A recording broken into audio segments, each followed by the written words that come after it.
Hello and welcome back to day number 2 of the Star City Games. Team Constructed Open Richmond. Let's go. Round number 10. Here we are. What's up, Cedric and Patrick? You two are like my favorite commentators, but unfortunately, I'm better. Alright, what do we got? Little Amulet Titan versus Golgari Yawgmoth. Yes. Okay, there's this kid that I play with on Friday, F&M. He loves this deck. He like made it like a month or two ago, and like he loves it. He's hilarious. He's like this 19-year-old kid who's just like, he's always playing like weird kind of fringy. He has an enchantment deck that he ran for a long time. That one with Starfield of Nyx, and it basically just like, it locked you down and then it killed you basically. And he also had was it Jeskai Ascendancy deck? The Jeskai Ascendancy combo deck? Yeah. Where he'd make like a Bird of Paradise like really huge and then kill you with it. Alright, so we got Once Upon a Time into Bird O Paradise. Then we got Once Upon a Time. Card is pretty good. I hear instant speed free magic cards are pretty good.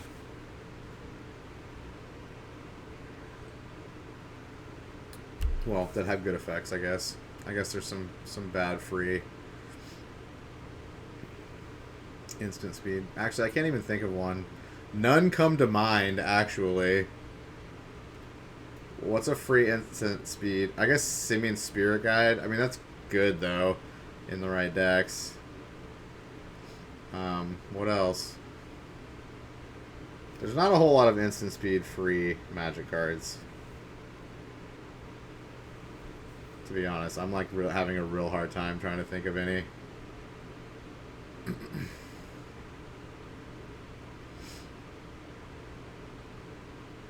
Like, Gataxian Probe wasn't even instant, right? Oh, yes, it's Aaron Barrich. Hell yeah.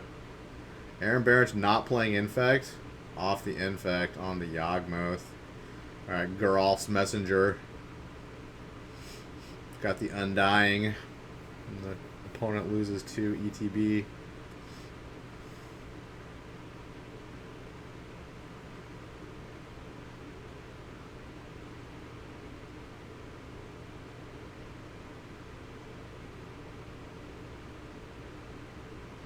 So I believe the infinite combo is with Geralf's Messenger and Yawgmoth, because he keeps putting minus counters on it. So it keeps undying back and draining for 2. I don't know what the other part of it is. I think it's more than just... I mean, there's a combo there. You can just combo if you have, as long as you have mana, you can just like keep killing the Geralf's Messenger and doing 2 damage. But I think there's an infinite somewhere. If he gets infinite, if they get infinite mana, then it's infinite damage, but I don't know if this deck actually does infinite mana too. I'm not sure. I know it's got an infinite combo.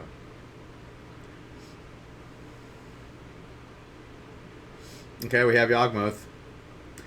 Yawgmoth. Yawgmoth.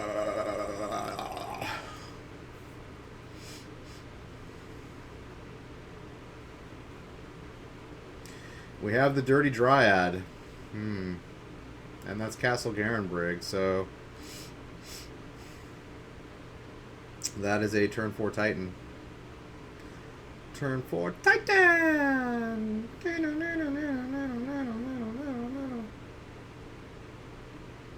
The Physician. Dude, look at him. Look at his goth ass. Oh, I'm so goth. Yawgmoth the goth. Okay, discard a card, proliferate. Play. Oh, you only have to pay a life, and it puts a 1/1.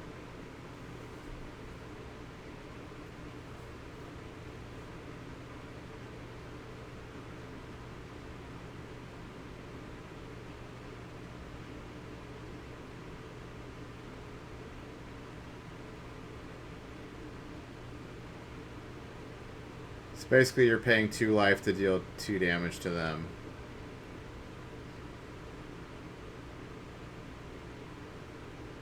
So what, if you're 2 life... If you have 2 more life than them, at least 2 more life than them, you just kill them. Okay, that's cool. I like it.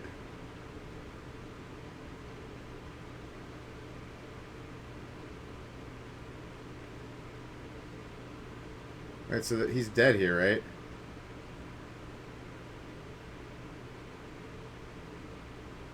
Undying.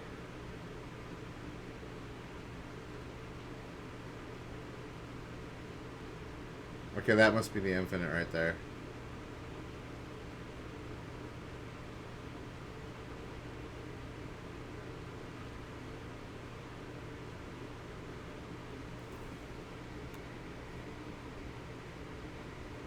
Alright, sideboard.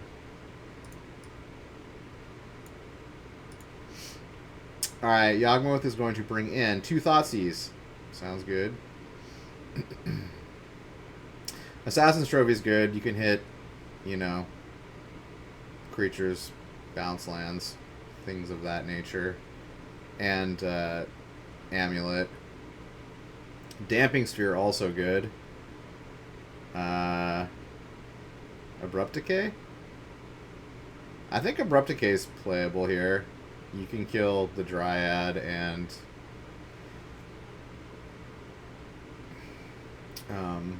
Amulet. Ashiok Dreamrender, that's a good one. Lost Legacy. Is Lost Legacy actually worth it?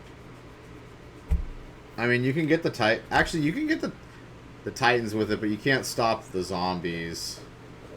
I don't know, maybe Lost Legacy comes in too. You can get Titan with it. It's not the worst thing in the world. But they can still just beat you with Valakut and the Dryad and stuff, and with the Field of the Dead. But yeah, they're probably going to bring in Lost Legacy too. Okay. And then Amulet Titan, what? Is Ether Gust good here? It's red and green? No. Ether Gust is not. Well, it hits green. I guess the Gusts come in? Do they? The 2 Dismembers definitely come in. Do Beast Withins come in? He might bring in some number of Beast Withins too, just to kill like Yawgmoth. Yawgmoth. Maybe another Field of the Dead. If he thinks like Lost Legacy or something's coming in. Sure. Engineered seems not great. Ether Gust, maybe like 2 of them. I don't know if you... I don't think you bring in all 4. For show. For show.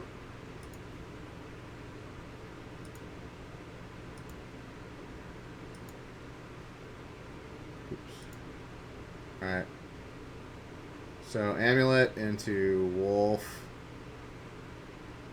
Into nothing. Into nothing. Attack for 1. Take it. Take it.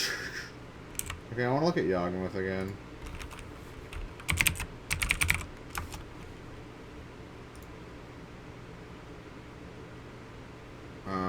Protection from humans. Pay 1 life, sacrifice another creature. Oh, you have to sacrifice another creature also. That's why.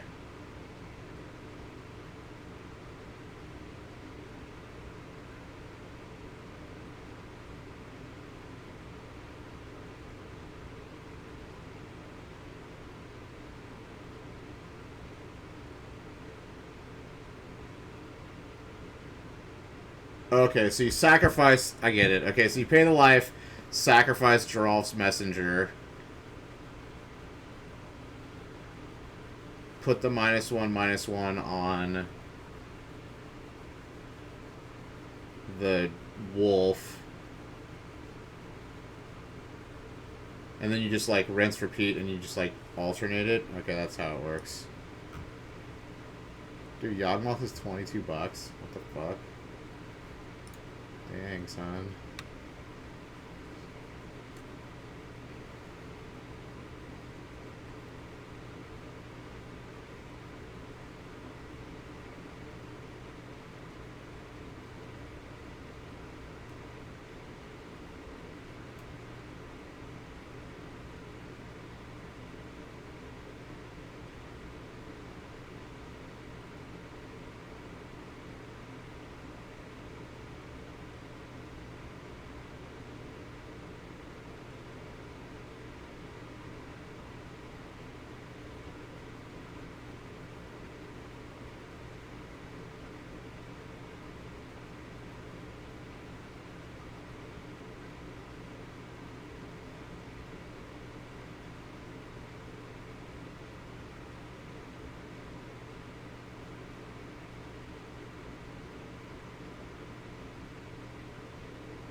go!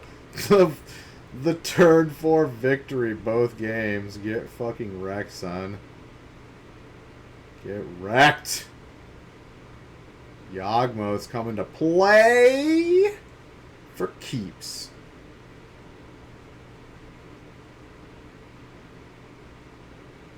Alright, what are we going to now? Oh look, 2 Dimir inverter decks. Yeah, that shit's getting banned out.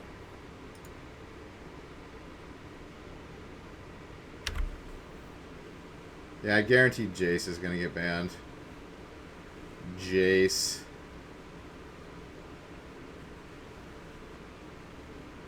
And then I guess you could still play the deck, but like your only win is like off of that 2-drop guy.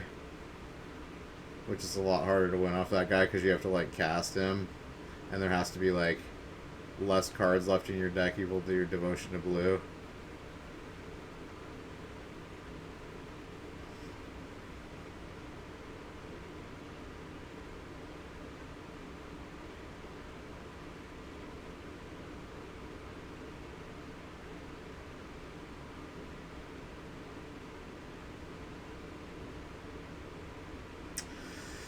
Mr. Bonnie. You calling a nerd?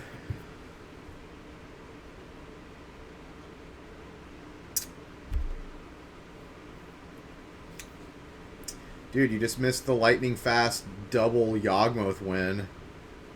Double turn 4 Yawgmoth win. Boom. Infinite. Well, I guess it's not technically an infinite combo, but it does enough damage to kill you every time. You drank too much at the Super Bowl party, so now you're home. Oh, the Super Bowl was today? I have to be honest, I give 0 shit. I give less than 0 shits about sports.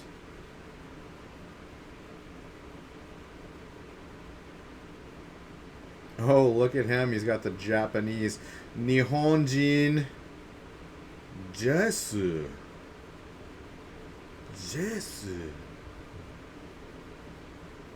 It's Met overall.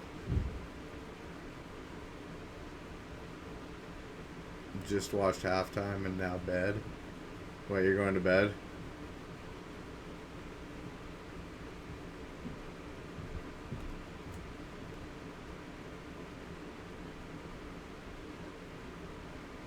Oh, laying in bed.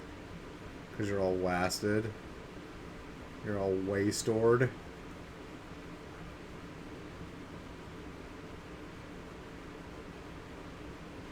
Dude, I totally, like, checked my bedside table drawer last night because I was like, I wonder if I have, like, weed from, like, over a year ago. And it turns out I do. I have, like, a bunch of weed in a fucking dispensary container from, like, a year and a half ago. Because I stopped smoking weed, like, a year and a half ago, like, completely. And I was like, maybe I should just, like, take a few rips and, like, stream at some point. I'd be so gone. My tolerance is 0 now. My tolerance is 0. 0.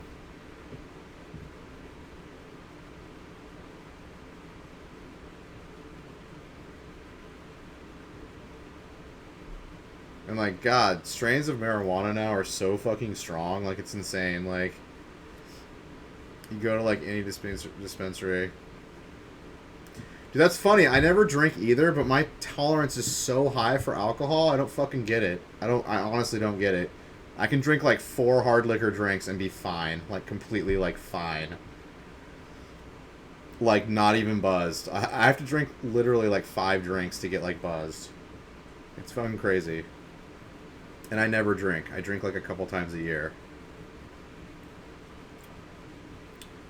Well, if you weigh nothing, yeah, that makes a little bit more sense. I don't weigh nothing. But I also have never I've never drank much in my life. In any part of my life. I was always more the pothead.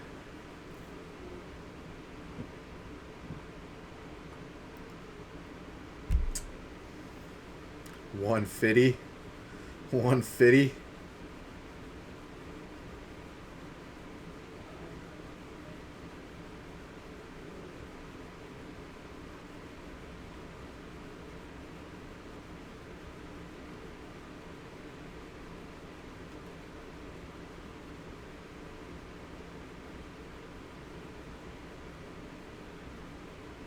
So I watched a little bit of the Pro Tour or the Players Tour Europe top 8 last night, and there are a bunch of Demir inverter decks. This deck's bustedly good.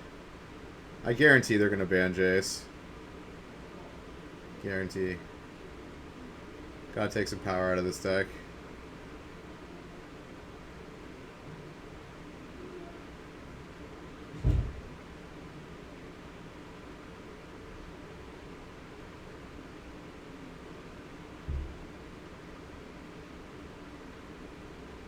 Dude, dig through time, so good. So good.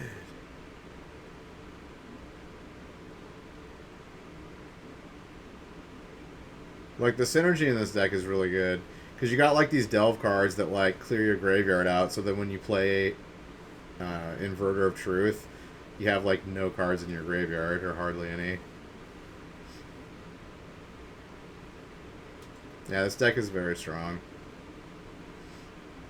And then you got hand destruction and counter magic, so it's like really efficient and good. And you got fatal push. You got good removal. Like, you've got all the best removal, all the best hand destruction, except for Inquisition of Kozilek. Yeah. This is a super feels bad deck to play against if you're playing any other deck.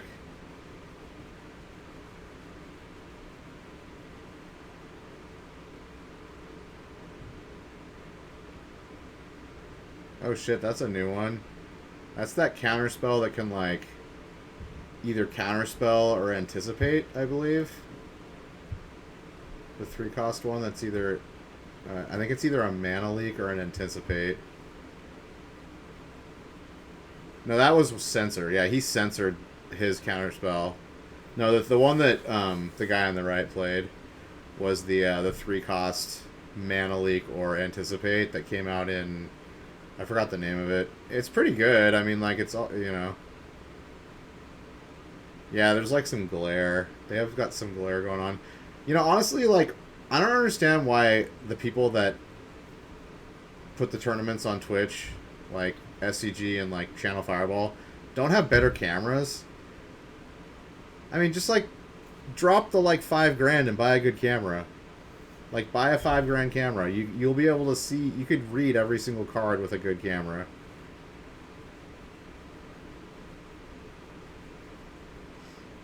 At least SCG has better cameras than Channel Fireball. Like, Channel Fireball's cameras are fucking dog shit. Like, honestly, I don't understand, like, the professionalism there.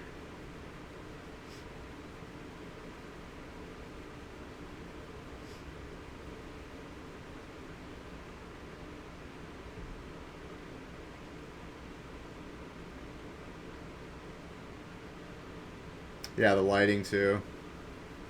They just are kind of, like, amateur. It's kind of amateur hour still, even though they've been doing it for fucking, like, years and years now.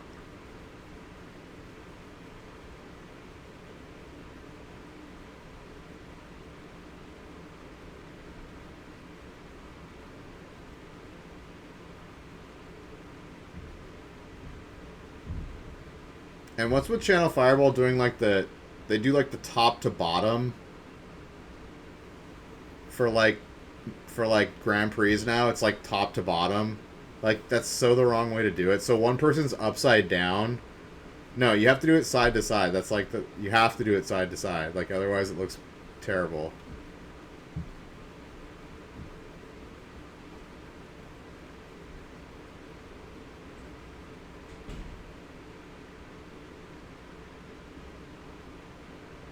Oh yeah, this deck has Drown in the lock too, which is so good.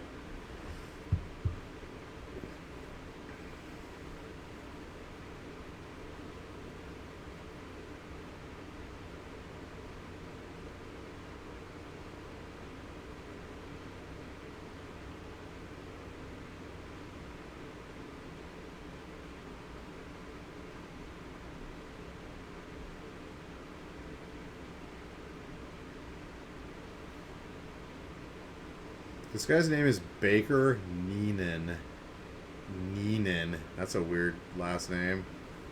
I wonder what nationality that is.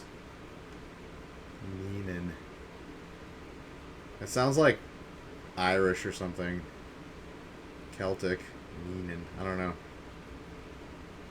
I've never heard that name before.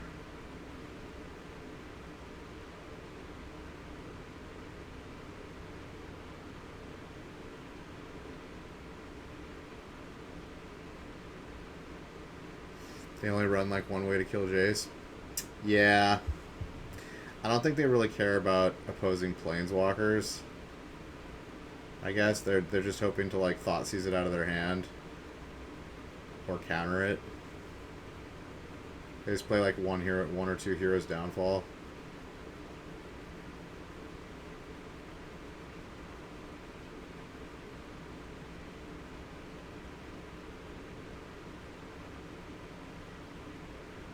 I find it interesting that they play Hero's Downfall over Murderous Rider. Like, isn't Murderous Rider just better? I guess you take two...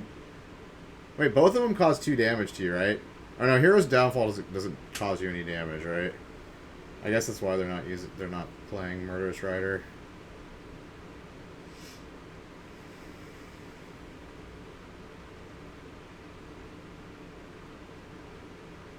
Yeah, Rider costs 3, but so does Hero's Downfall. They're both 3. They're both 2 black and a colorless instant speed creature or planeswalker. But Murderous Rider deals 2 damage to you when you cast it, and Hero's Downfall does not, I believe. So they must not want to take the 2 extra damage against, like, the aggro decks. Like, Mono Red's pretty big right now, so that's probably why. Although it does make a 2/3 lifelinker also, so which is good against aggro.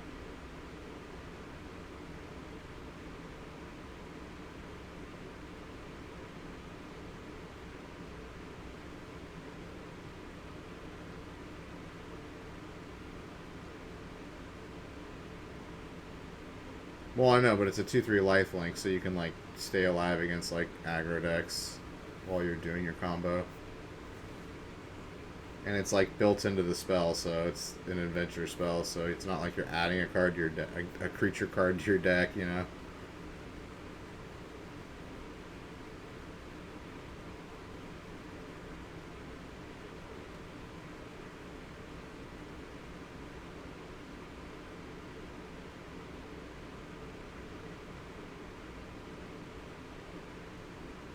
Lab Maniac is too old to be in Pioneer, right? That card's really old, isn't it?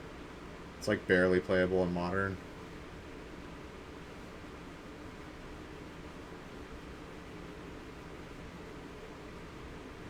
Like, there's no card that could replace Jace in this deck, right? There's no card with an effect that you win the game if you run out of cards. Besides Jace and that new card that just came out. That's playable in Pioneer. Like this thing. This new rare blue creature.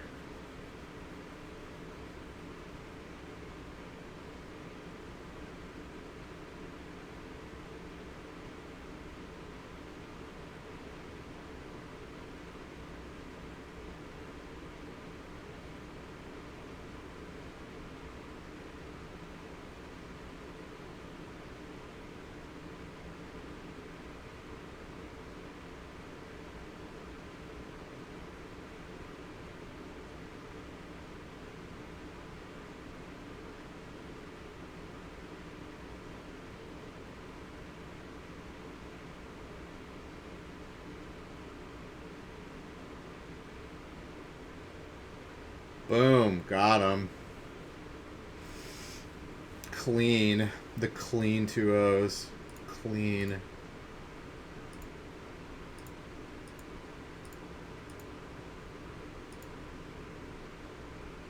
Alright, what do we got? Azorius Spirits versus Is It in Soul? Is It in Soul? Oh no, that's Pioneer, okay. I thought that was Modern for a second. That's usually Modern's usually in the middle, or it used to be.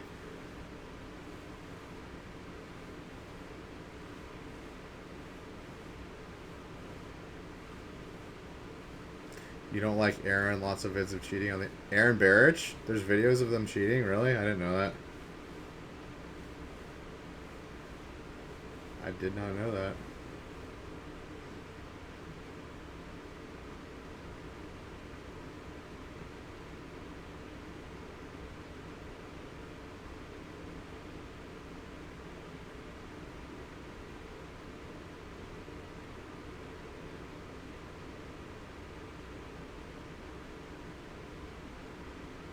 Alright, this Izzet and Soul deck was real strong in the first, like, month of Pioneer. People kind of, like, stopped playing it. But, yeah, that's a 5-5. That's a 5-5 coming in to beat your ass. Oh, that's a 6-6. Is that a... oh, it's a Stone Scale Serpent, yeah. That thing's beast. 6-6 protection from multi... Oh, but Brazen Borrower says no. Bounce that shit back in your hand. This deck's pretty sweet. I could see myself playing Izzet and Soul. I do enjoy playing Izzet decks. They're cool.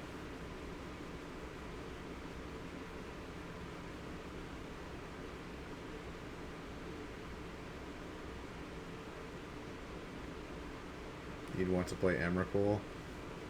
Is there a deck that plays Emrakul and...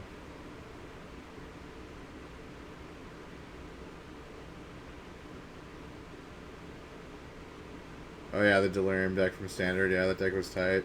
And then that Emrakul got banned. Because it was too good.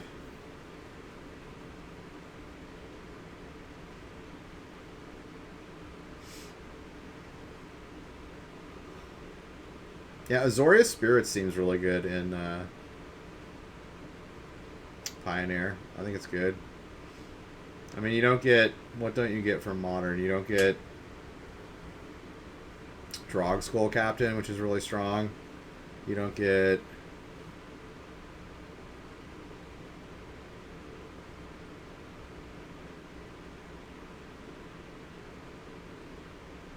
You don't get Ether Vial, of course. You don't get Hierarch. You do get Collected Company, though. Yeah, you don't get Hierarch, Vial, Drog Skull. You pretty much get everything else, though. That's pretty dope.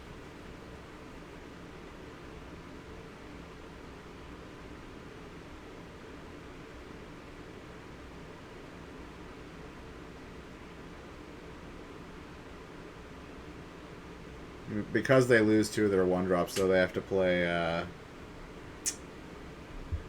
that Spirit that draws cards, which isn't bad. He's a 1/1 that flyer that draws cards for 1. That's not bad.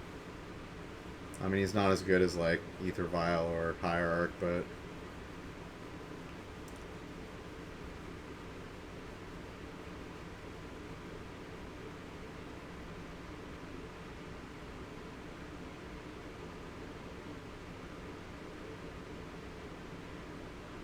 Do they play Rattle Chains? Yes, they do.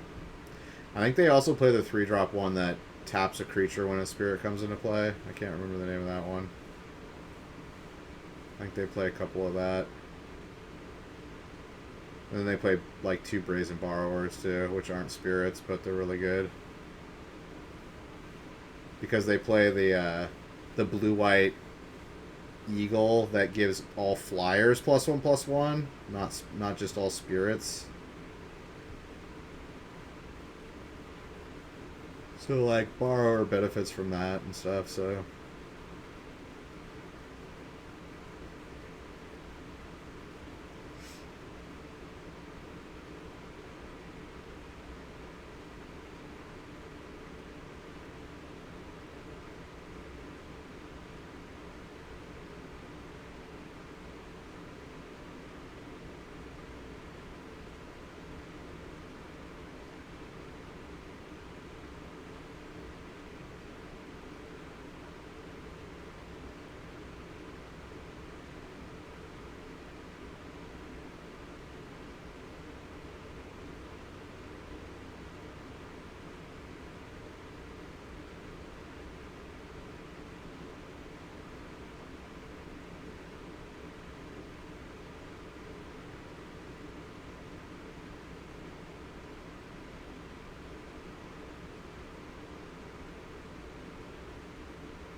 Shrapnel Blast.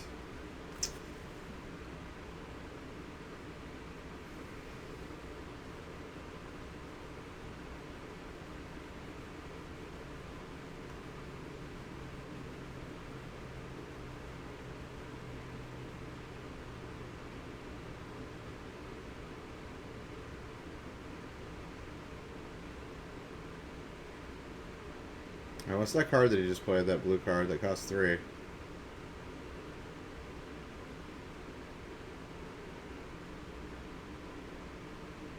don't know what that card is. Oh, that's the guy that animates an artifact and makes it a 5/5. Yeah.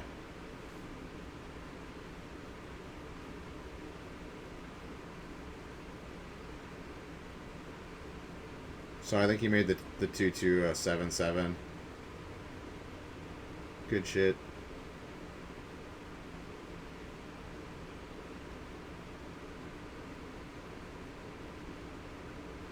And it's got Reach Trample. So gross.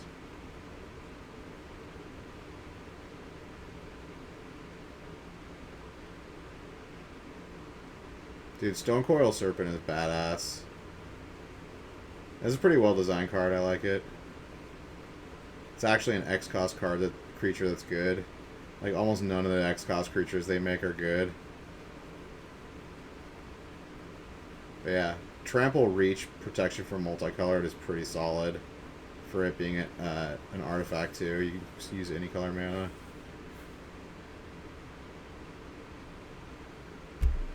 I dig it. It's a really good limited card too, but not brokenly overpowered.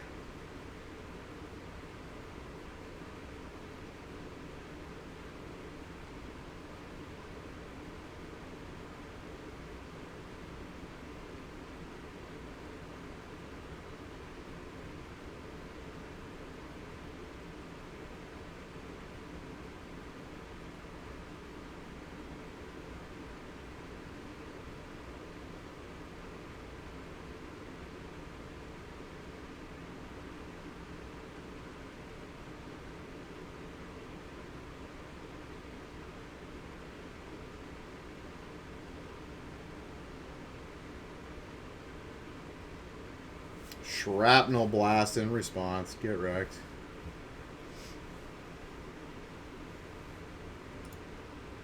Alright, let's look at these sideboards, shall we?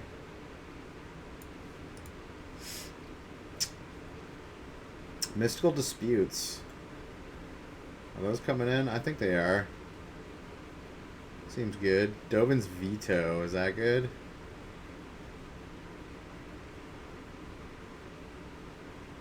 Yeah, Dovin's Veto is probably pretty dope. Although, if he's bringing in 3 Mystical Disputes, does he really want 2 Dovin's Vetoes also? I mean, the deck does play a lot of non-creature spells.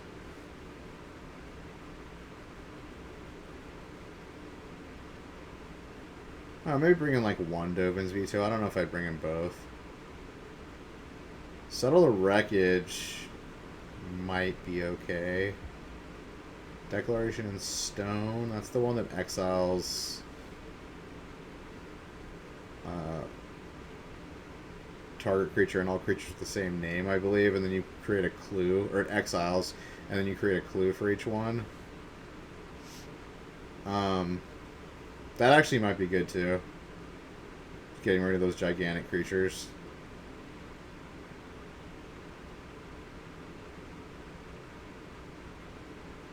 Deputy of Detention and Detention Sphere, those seem like they might be good too.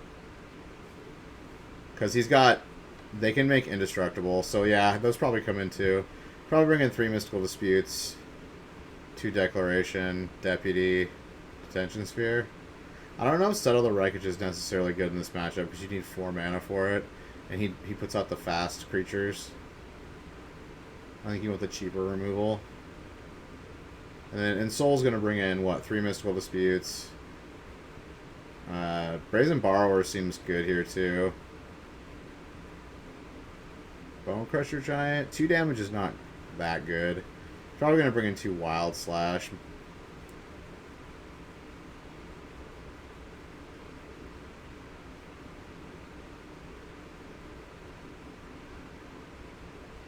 Ether Sphere Harvester also, this card's really good. Because he's got all flyers. Yeah. Hangerback Walker, is that any good? It'll be interesting to see if he brings in any of this stuff like Hangerback Walker. But I like Mystical Dispute, Brazen Borrower, Wild Slash, Ether Sphere Harvester. Whirler Rogue might be an option too. It gives you flying defenders and it makes one of your guys unblockable if need be.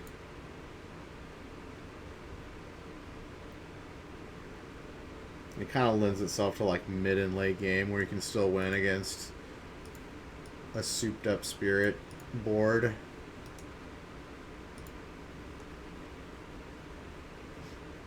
Alright, game number 2.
Ooh, Huang sending it back. Going down to 6. He don't like what he sees.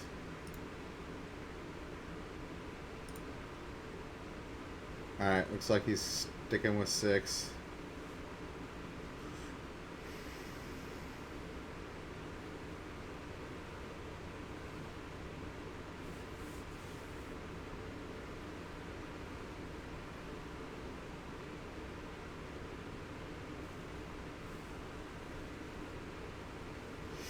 Alright, Stone Coil. Is he going to do exactly what he did last game? No, it doesn't look like he has Ensoul in hand.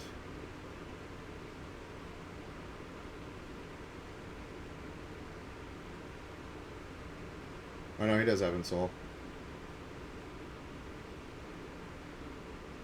Oh, it looks like Spirits brought in Gideon to the trials. It's interesting.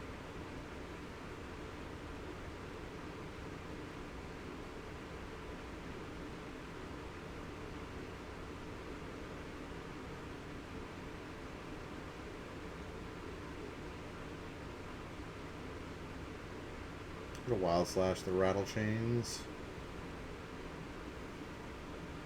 Okay, he's gonna slam Gideon here probably.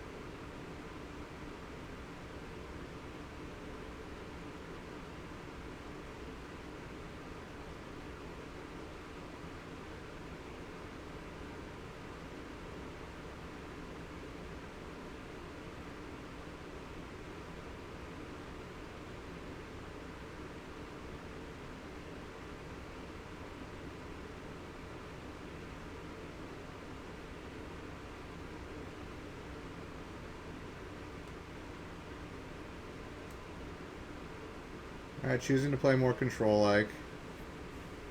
Playing instant speed stuff.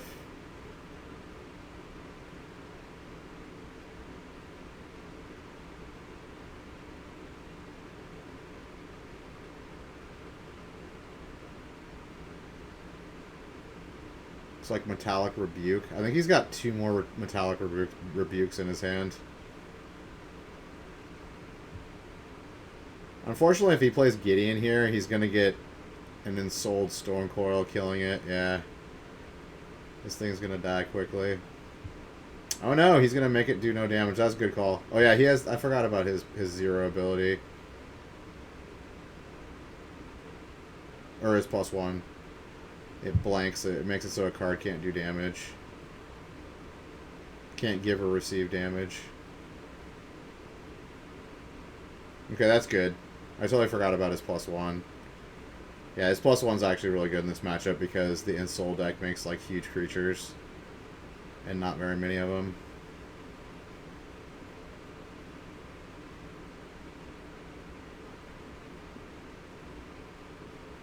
Alright, he's going on the offensive with him.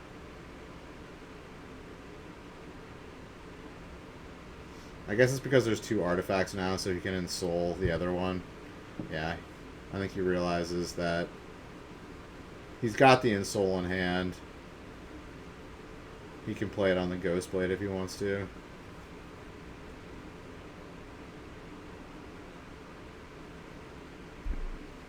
That's the Hope of Girapur. This card's weird. The 1-cost 1/1 flyer that can sacrifice itself, and I think your opponent can't cast instant and sorceries on their next turn or something like that.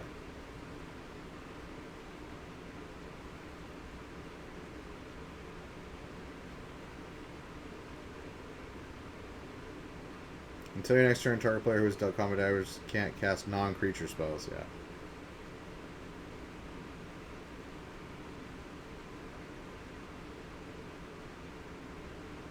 Ooh, the Metallic Rebuke. Oh, he's got a Spell Queller in hand. And a Brazen Borrower. Yeah, it's looking pretty good for the Spirits player at the moment. He can swing in for 8 here.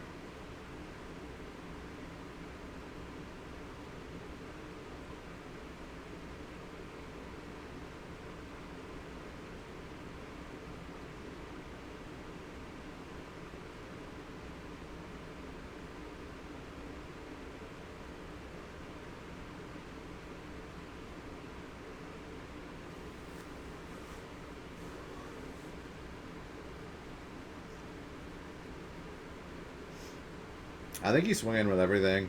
The most damage you can take is 9. Or 11 if he has a Wild Slash too, but like, you're not going to die.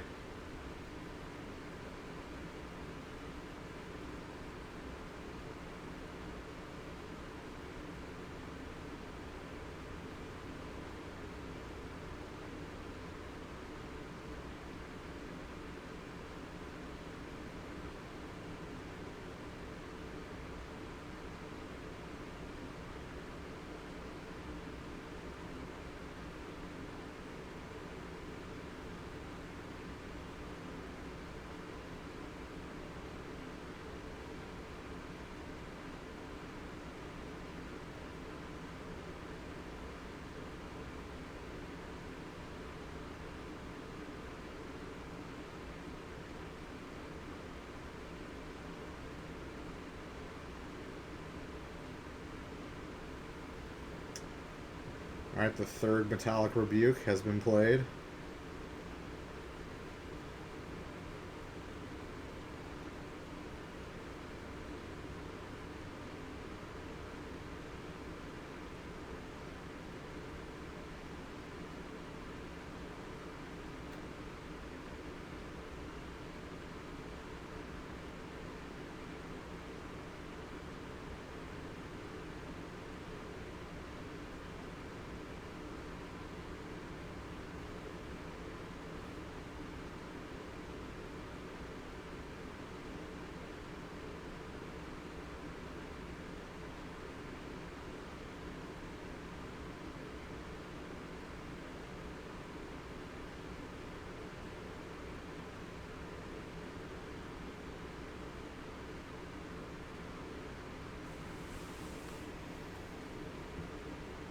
He's still waiting to Insole.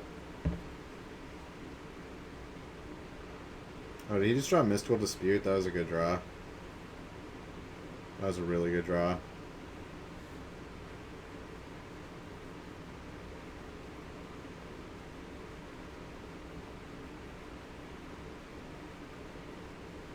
So now if he tries to Brazen Borrow or something, he can counter it, and he loses the creature too.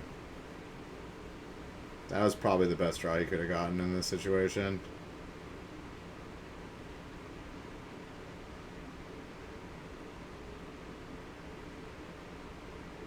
Yeah, I think you ensoul the stone coil and just jam for 8.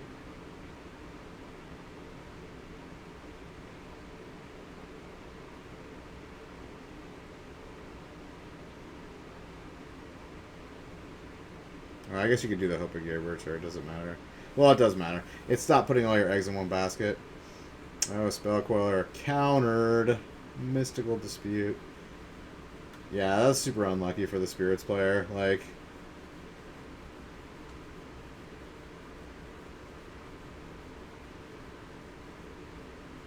oh, does he have 2 Brazen Borrowers? Okay, never mind. He's probably going to win this now.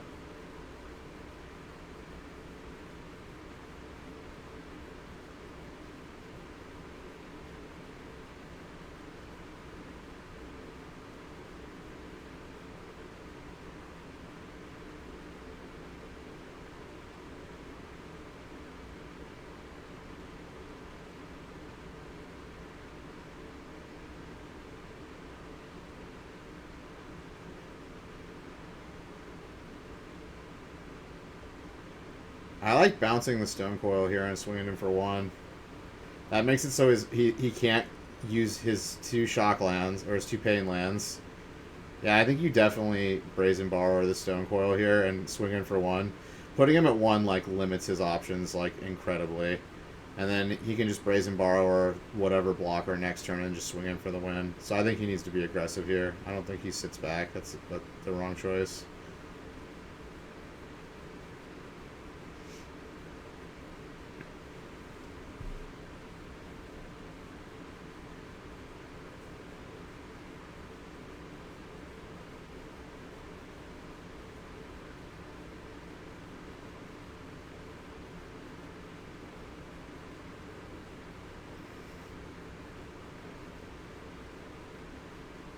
Yeah, bounce Stone Coil, swing in for 1.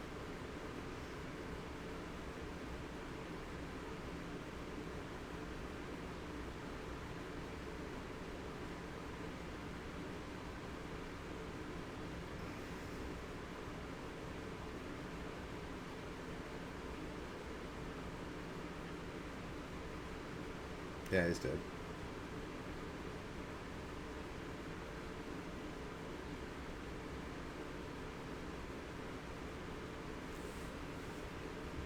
Dude, he had 4 counter spells that game. Crazy. Crazy!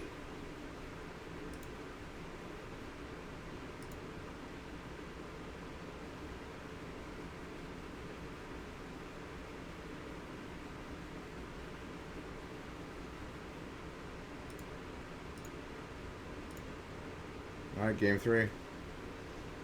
Ginger Brute. Into that new equipment, which the name escapes me. It gives like +1/+1 trample. It's a really strong equipment. People are playing it in modern, kinda. It's like fringy modern. In like Jund and stuff.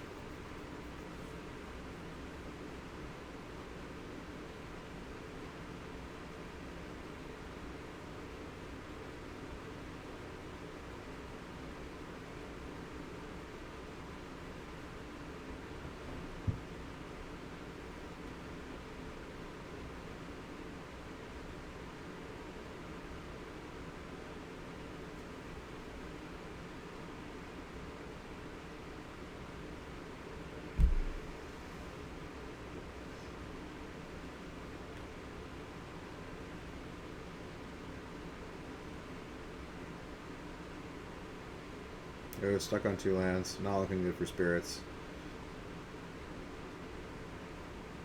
His hand's pretty stacked.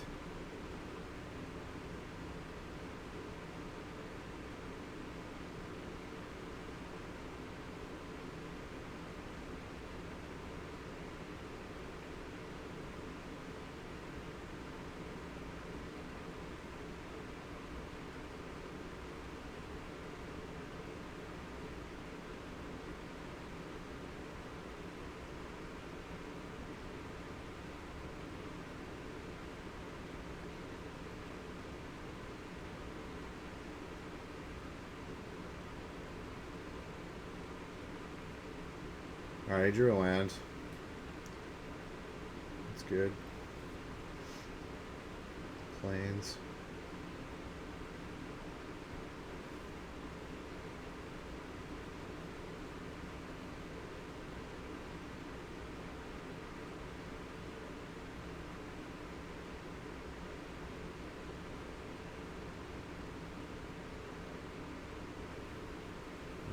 Now in Soul's missing land drops.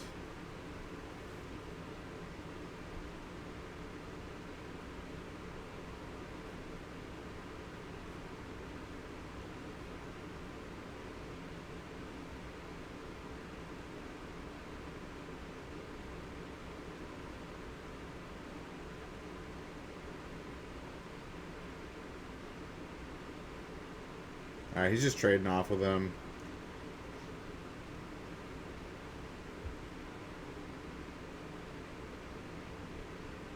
It's the best way to attack in Soul is to, if you get rid of all their creatures, they have a bunch of cards that work with creatures, but not do nothing by themselves.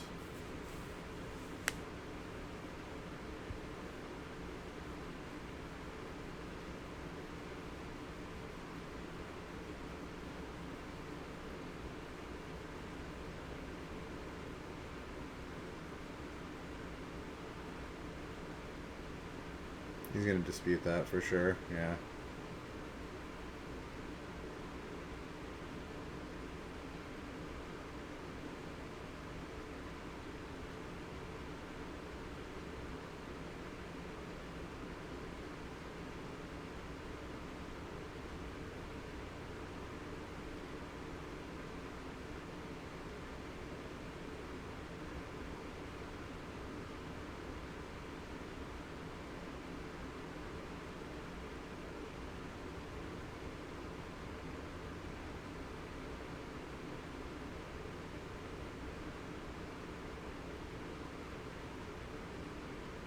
Alright, he played that during his upkeep.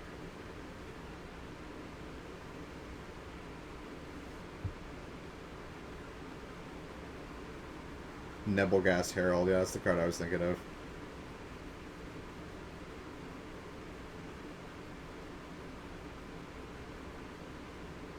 Alright, he exiled it, and he gets a clue. Draws his third land. Oh.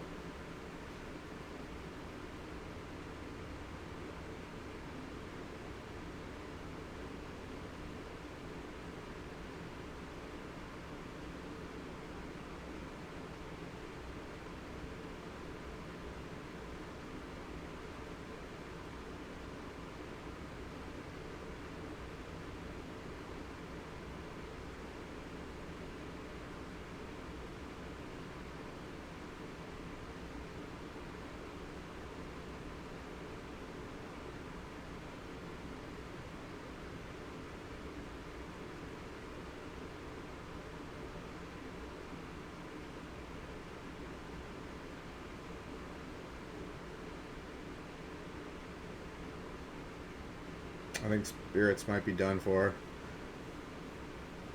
Might be done for here.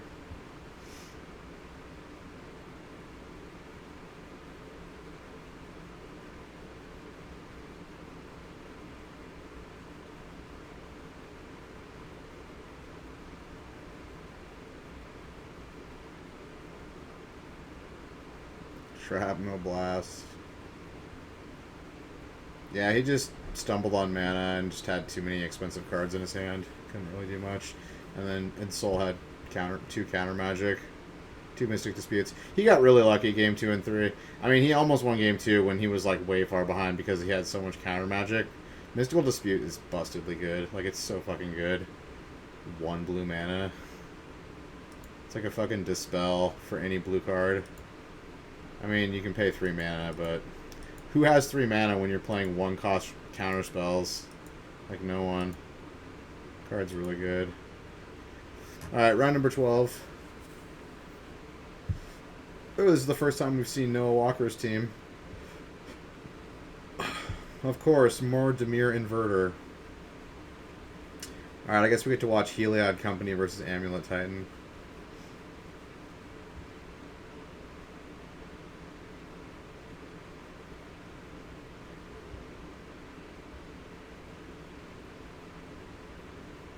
Dude, Andrew Jessup. Dude, he lost a bunch of weight. Look at that. Grats, bro. Dude, he must have dropped like 100 pounds. Holy shit. Did he go vegan? Damn, I like didn't recognize him for a second. I was like, holy shit, that's Andrew Jessup. Yeah, he used to be like his brother's size. That's crazy. Good for him.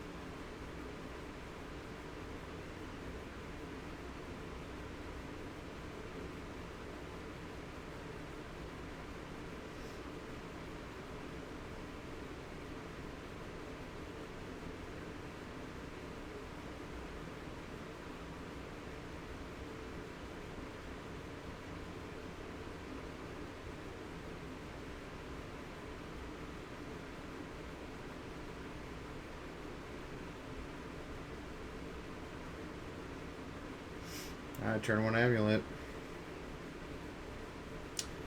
Good stuff.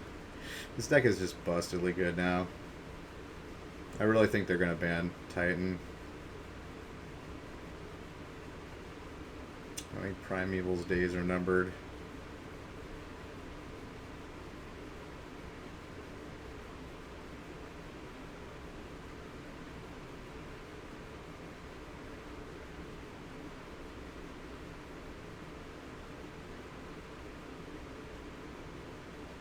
There's still probably going to be some like ramp Valakut deck using the Dryad. Even without the Titans, you probably could still make one that was competitive. Just play 4 of that 5-cost ramp card instead of the Titans.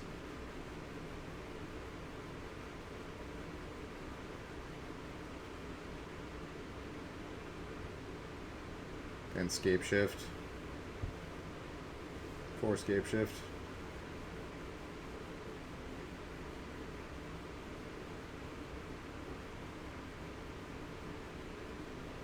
I mean, it'll probably not be quite as good, but it'll probably still be good. Honestly. Because that Dryad is fucking bonkers good. Like, I honestly cannot believe they made that card. It's insanity.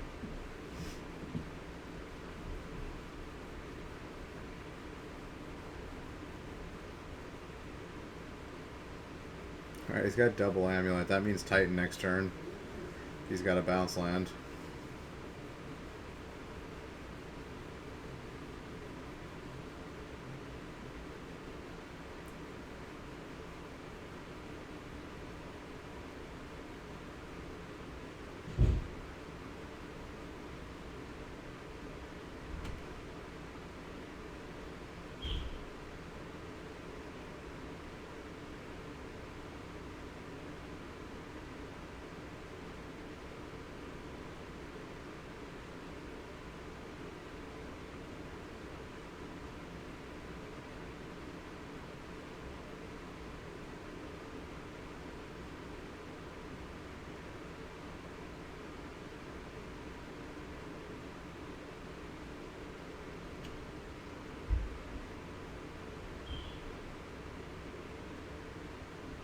Dude, he's got a spike feeder in there.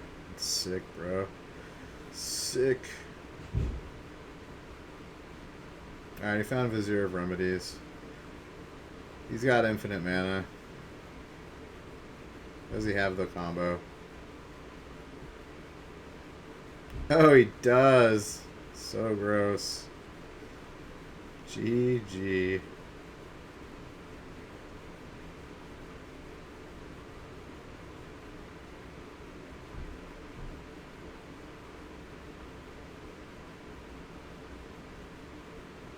Is that turn 2? Was that literally a turn 2 win? Who went first? Oh, no, it was turn 3. Still, turn 3 win, pretty good. Not bad. Doesn't suck. Actually, I don't think either of those decks can get turn 2 wins, can they? No, I don't think so. I think turn 3 is the fastest for both of them. I think Summer Bloom, you could get turn 2 wins, but that's when Summer Bloom was still playable.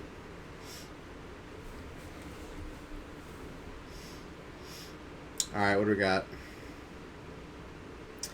Sideboard for Heliod Company. Path to Exile. I think you kind of maybe need to play Path to Exile against the Dryad. I would say before Dryad, Path to Exile is not good against these Titan decks. But I think the Dryad's good enough that you have to like get rid of him. I don't know. So I could see bringing in at least a couple of Path to Exiles. 3 Thoughtseizes are definitely going to come in.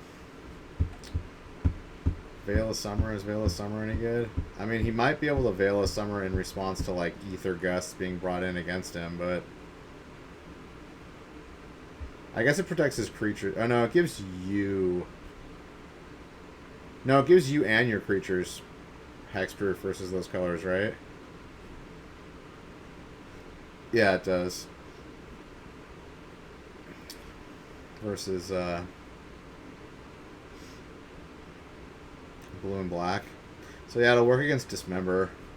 It won't work against like Engineered Explosives or Beast Within. Yeah, I don't know. Maybe I don't think he brings in Veil of Summer, honestly.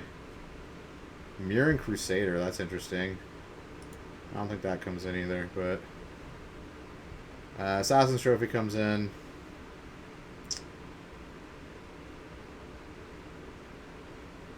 Yeah, I'd bring in a couple paths. 3 Thoughtseize, Assassin's Trophy. And then Titan's going to bring in, what, 4 Ether Gusts? Yeah, those seem real good. 2 Dismembers. Probably some Explosives. Yeah, seems good.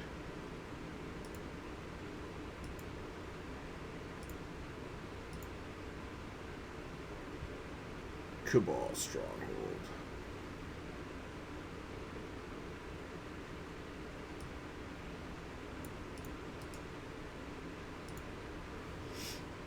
Alright, game number 2.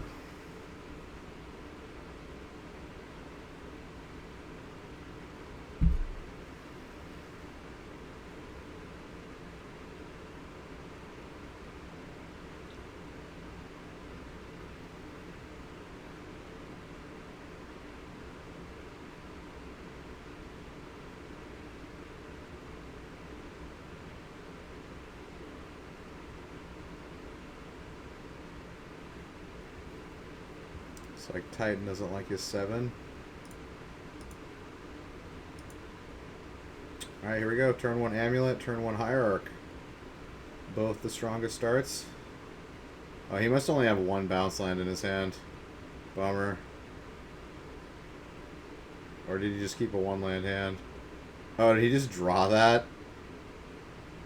Oh my god, he can Titan. He can Titan. Can he? No, he can't.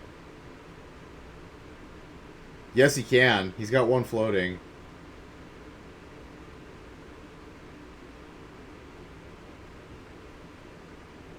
Dude, he can do a lot more than Titan. He's got 8 mana to work with. Fucking 8 mana. On turn 2. Or no, turn 3.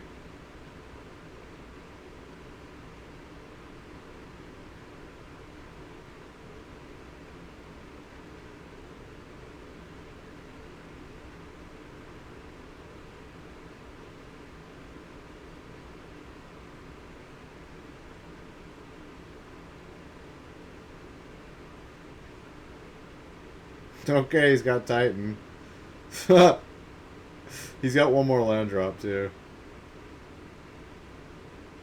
This is probably a turn 3 win right here, if I'm not mistaken.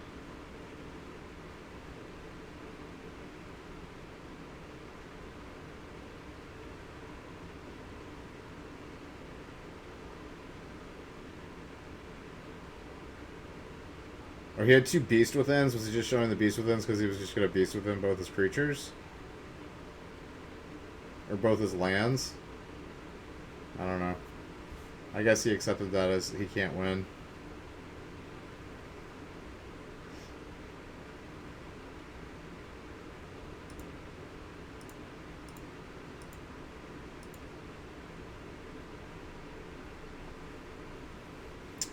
Alright, game 3.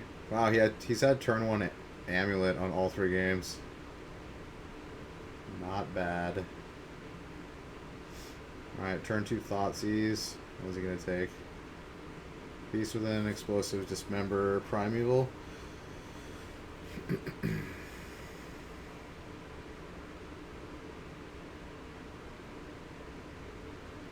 That's a really good hand. That is a really good hand. He's got essentially 3 removal spells and a Titan and the Amulet's on the table, and he's got Bounce Land and Fetch Land, so he's got it all covered, actually. So yeah, he's just going to go Titan because taking one of these removal spells is kind of like you got 3 redundancies.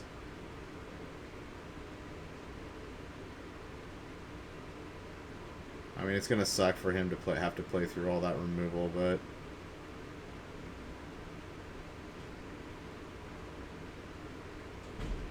yeah, Explosives on 2, which is the prime number for this company deck. Most of the essential creatures are 2 costs. Devoted Druid, Anointer Priest, or Vizier of Remedies.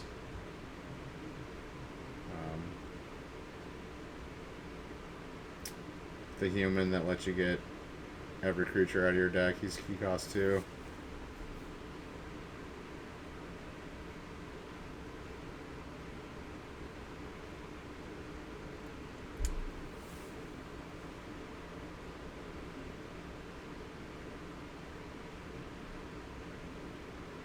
Yeah, for sure, consume the meek, yeah. I think they're friends too, so it was kind of just like yeah. Not everyone would concede in that position, but yeah. Like, Reed Duke would not concede in that position. Like, he'd take his turn. 100%.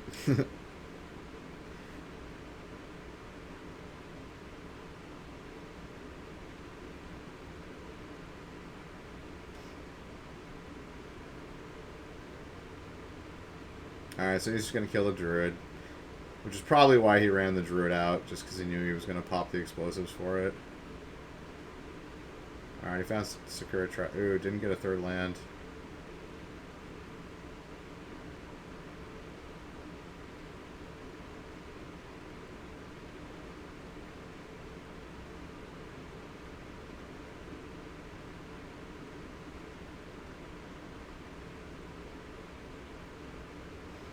Oh, he found Azusa. Lovely. Well, that's a Titan, if he has one. I don't think he drew it, though.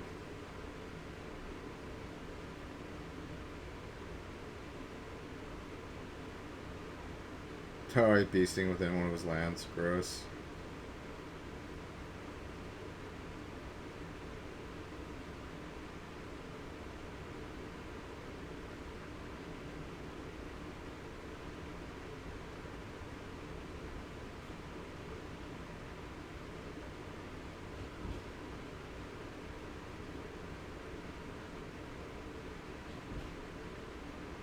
Gross. He's got 1 land in play, that's all he's got. That feels bad.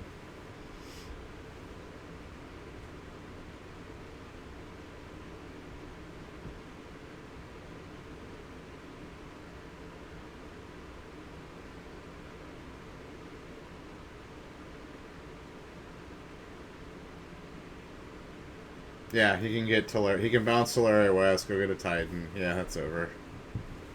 Disgusting.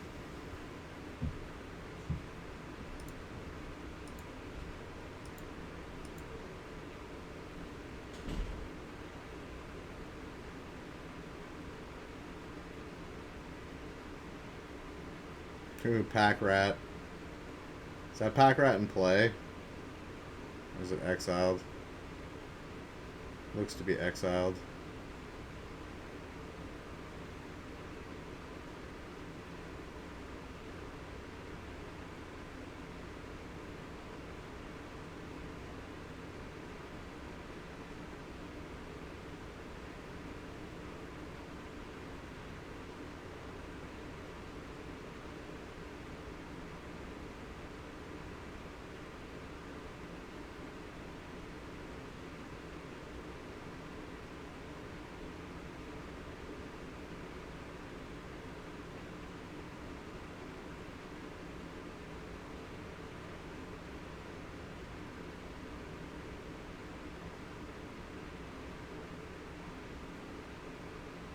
Oh!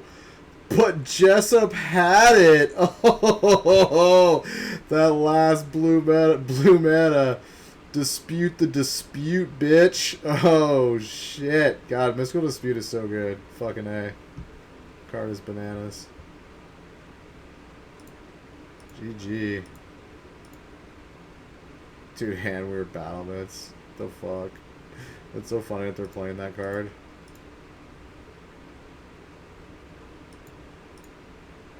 Oops. Fuck.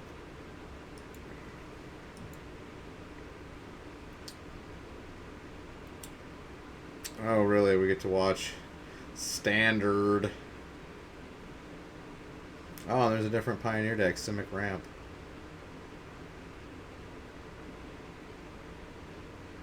Alright, Temur Reclamation versus Azorius. Excuse me, Control.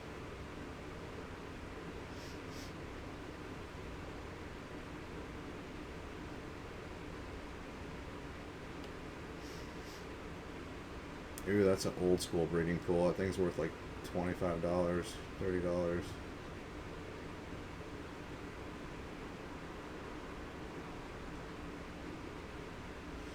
Omen of the Sea. This card's tight. It's good card design. I like it.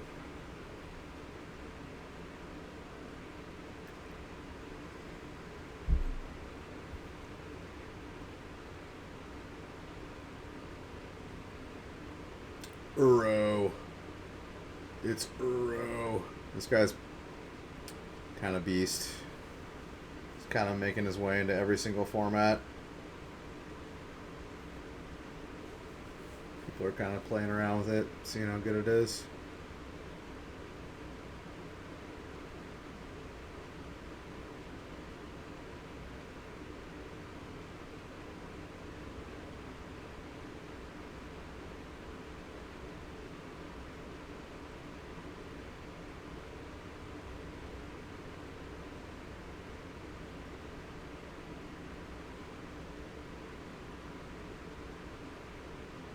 Good old Teferi.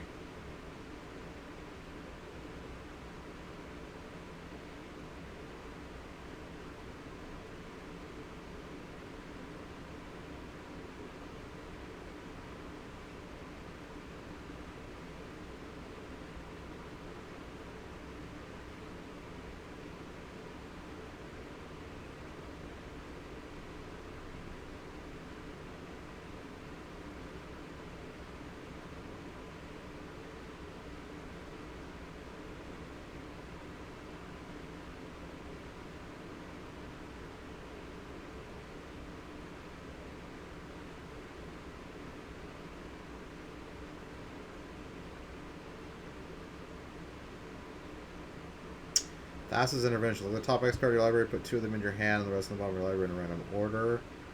Counter target spell and external praise twice X. That seems kind of good.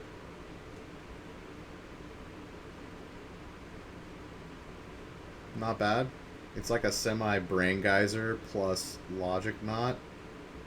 Kinda.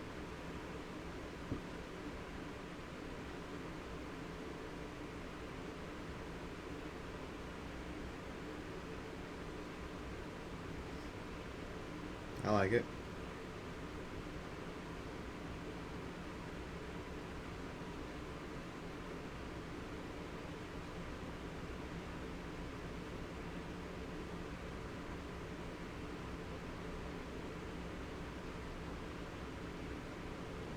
I think Reclamation is good against control decks, but not against Teferi 3-drop. Teferi 3-drop kind of says you don't get to do all the crazy tricks that you normally get to do.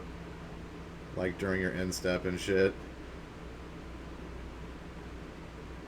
Because you can't play shit during your end step when Teferi's out.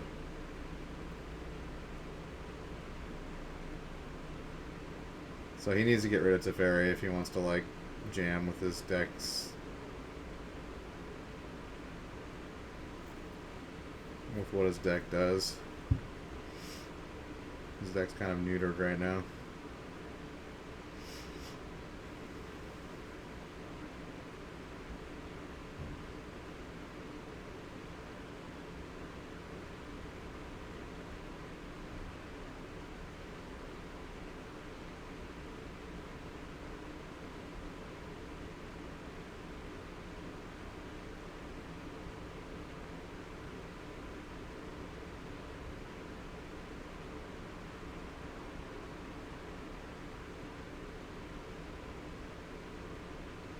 Yeah, and he has to contest with counter magic too.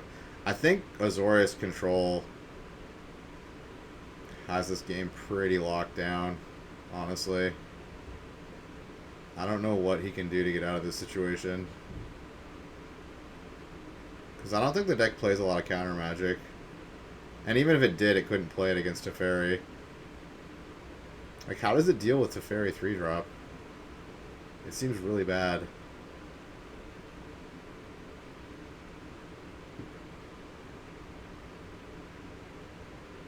I mean, they play the deal X damage and draw half that many cards and gain half that many, or it's just draw half that many cards, right?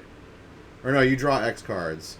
It deals X damage and you draw X cards, but it costs like 2 red, 2 blue, and X. But against Azorius, Gamer with a lot of numbers after it. Thanks for the follow. I appreciate you.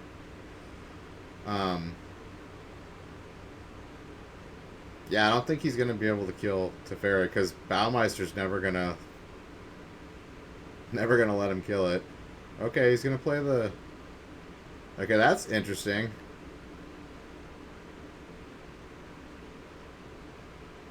He's playing the Dream Trawler. So the shields are down on Teferi. He can kill Teferi now.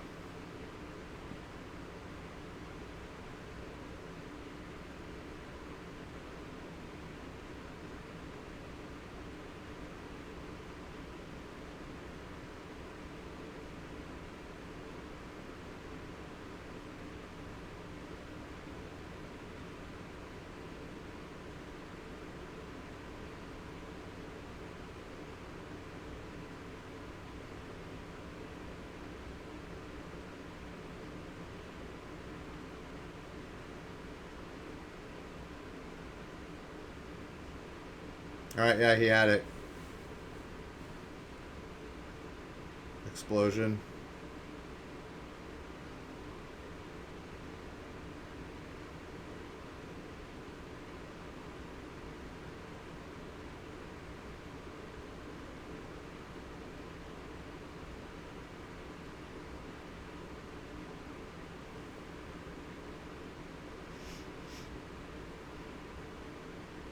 Oh, he's got another Teferi in hand. That's why he did it.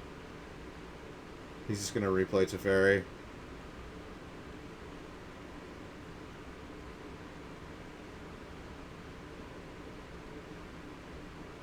Dude, Dream Trawler is so good.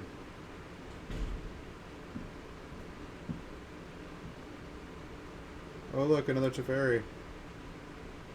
Yeah, you're done, dude. There's no way the Reclamation deck's winning now. 0 chance.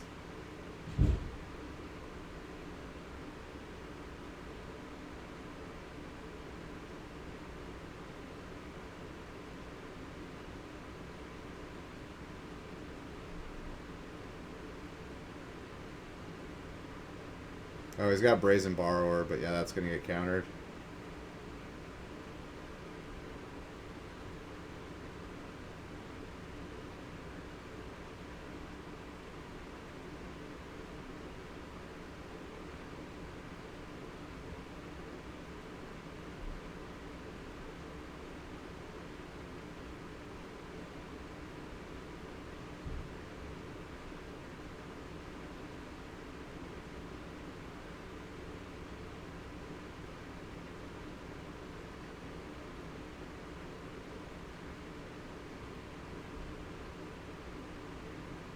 Yeah, he's going to let him have it. All he has to do is protect Teferi, and he can't lose this game.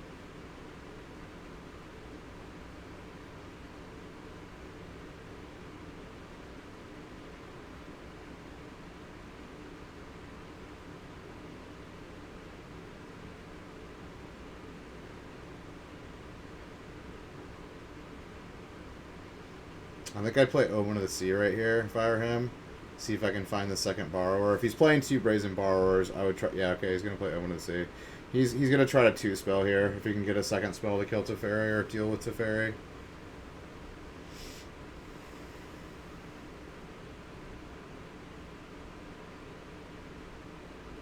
Okay, he found something that he wanted.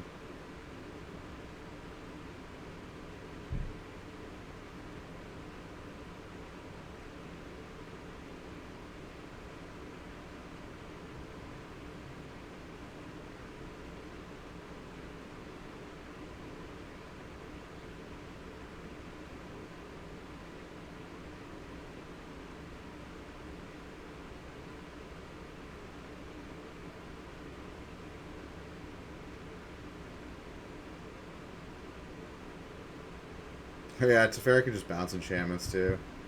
Yeah. Yeah, this is over.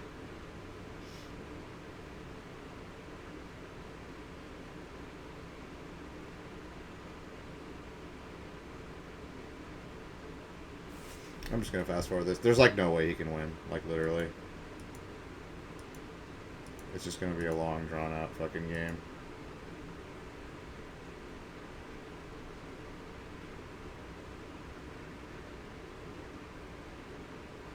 He's at 35. I mean, what, he has a Brazen Borrower out? Yeah, Teferi's still alive. Gadwick. Holy crap, this game's been going on for 20 minutes.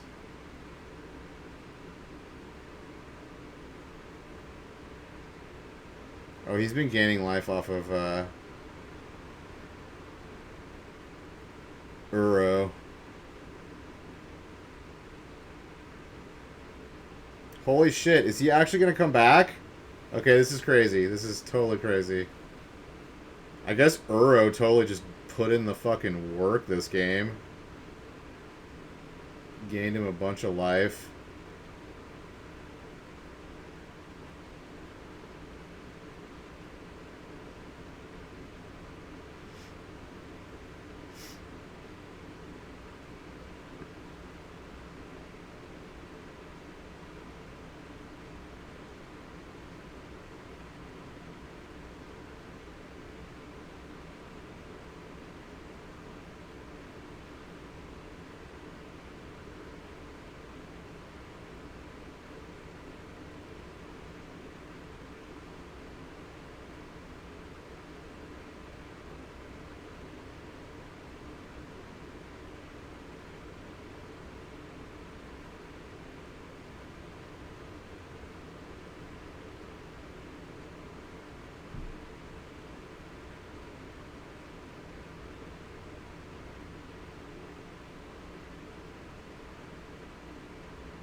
Dude, 22 and a half minutes in, game one.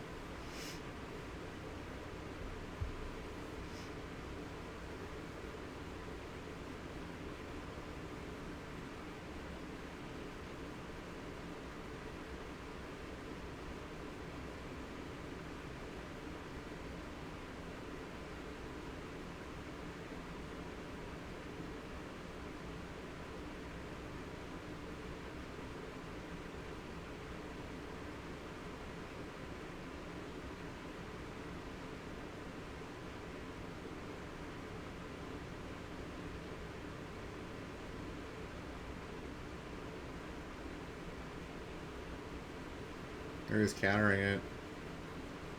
Paid 2 times X. Okay, this Azorius deck doesn't have as many counter spells in it as I thought it did. It's got mostly removal.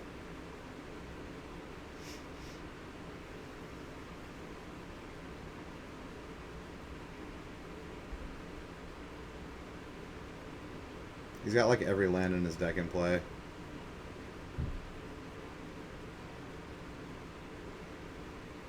$17 lands in play. So not quite every, but close to. Yeah, he's just like out-resourcing him, actually. He's got like double his land count. And just is drawing way more cards. Brazen Borrower, though, that card's money. And Uro and Brazen Borrowers like help this guy stay in the game. 100%. But he still has to do a shitload of damage to him.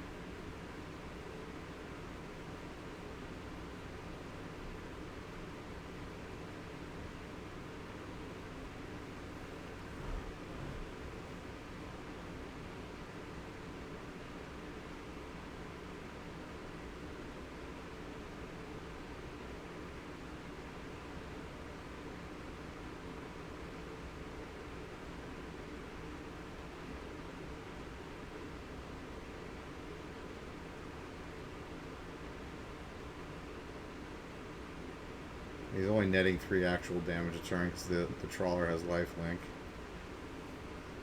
Yeah, that Uro. Uro doing work. Okay, he drew Expansion Explosion again. He's just gonna go for it.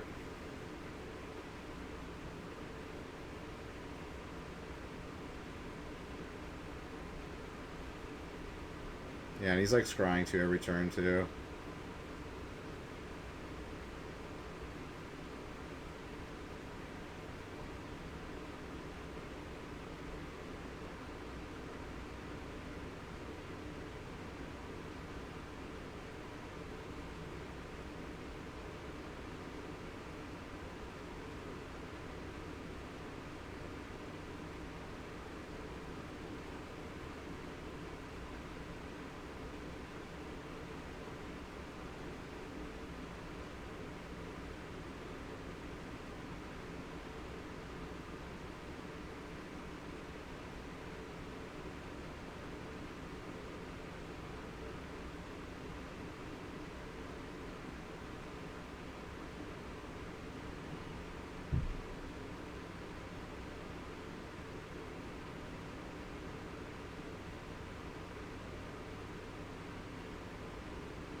Dude, he's got okay, he's playing 4 Brazen Borrowers.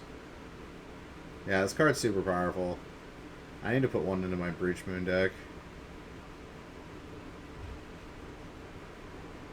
Alright, he's got Teferi again. Is that going to do him much good here?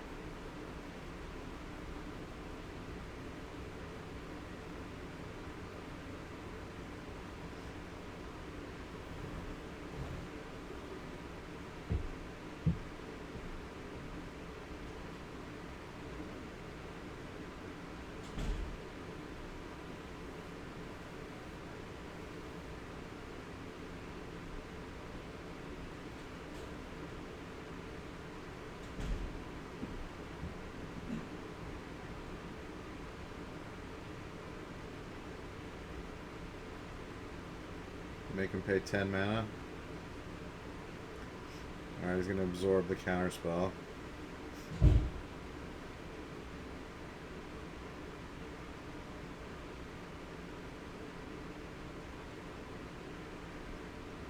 Alright, he's going to copy the counter spell with expansion.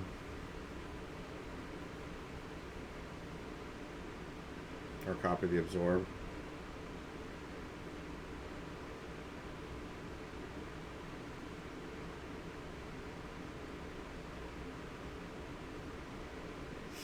Alright, Wrath of God, that works.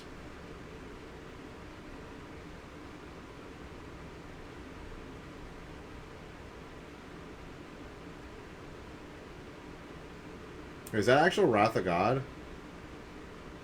That's not actual Wrath of God, is it? No, he's got it. Wow, I cannot believe he won that game. I cannot believe it. Holy shit. Dude, the power of 4 Brazen Borrowers and Uro was kept him in the game. That's crazy talk. Dude, that was 30-minute one game. Well, maybe it's not even gonna go to sideboard. Oh, Shadow the Sky? What's the wording on that card? That came out of the new set, didn't it? Oh shit, yeah, you can't post links.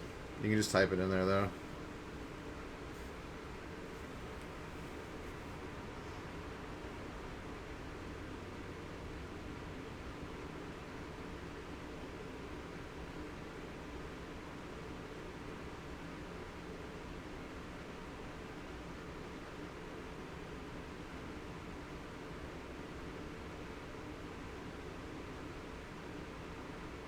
Each player controls a creature with power 4 or greater. Draws a card, then destroy all creatures, and it costs 2 white, 2 colorless. That's pretty dope.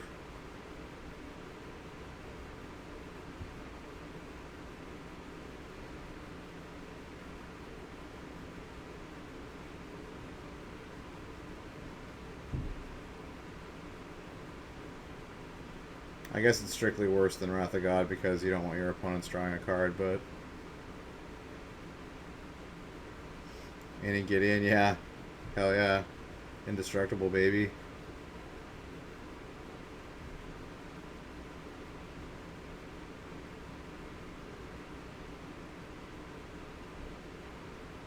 But yeah, if any 4-cost board wipe in Standard is going to be probably playable, even if there's a slight downside.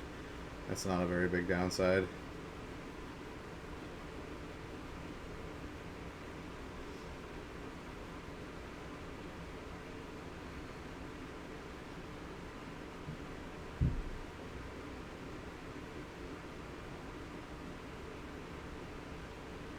I mean, even if Cassis wins this deck, or wins this game, is Corey Baumeister really going to be able to win 2 games in 18 minutes? I don't think so. I mean, at best, they're going to get a draw. I guess it's better than a loss, though.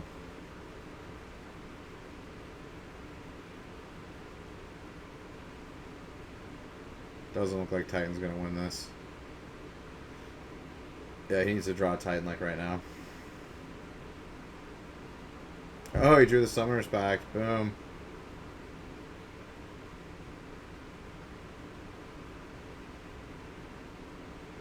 Oh, Drown in the Lock, though. Get wrecked, son. Dude, Drown in the Lock is so good. Card is bonkers. Like, it counters any spell, not just creatures. Like, it's so good. Alright, yeah. Back to Azorius versus Teamer. Damn. There's no way Corey's gonna win 2 in a row. Like, there's no way. Not with the amount of time they have left. Like, they need to play so fast for that to be possible. And they both aren't playing very fast.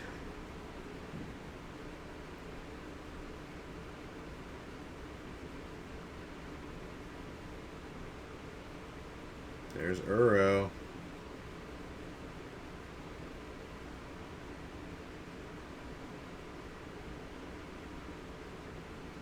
Aether Gust's actually like a pretty good way to deal with Uro, I guess.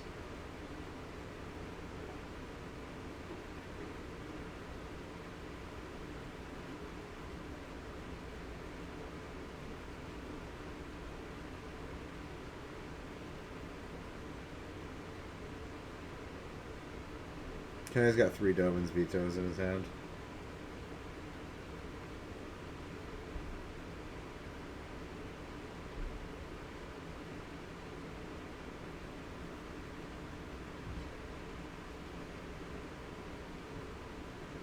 Narset.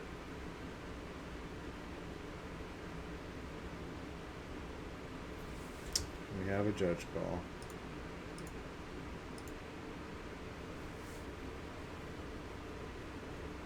Alright, he tried to counter Narset, and then he Dovin's vetoed the Thassa's intervention.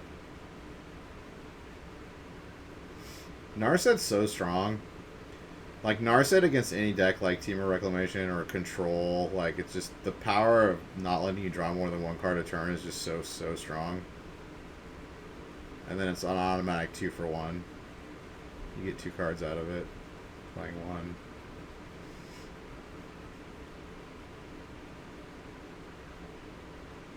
I guess it's not automatic, it's like 99.9% 2 for 1. You could theoretically draw 4 lands, or like 2 lands and 2 creatures or something like that. Or like 3 lands and a creature. I have yet to whiff on a Narset, but I'm sure I'm sure it happens. I've whiffed on Ancient Stirrings before with Bant Eldrazi multiple times.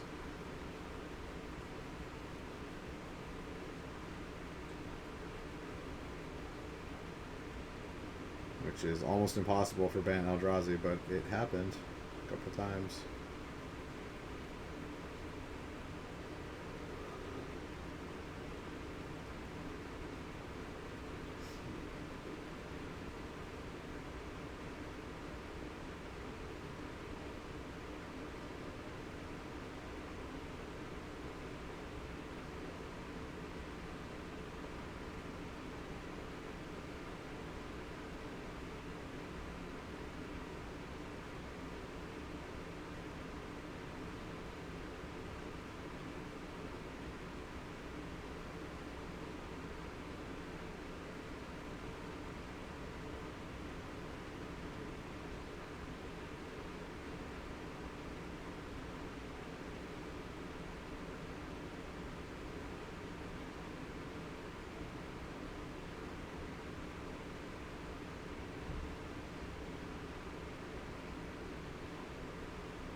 Alright, he's escaping Uro.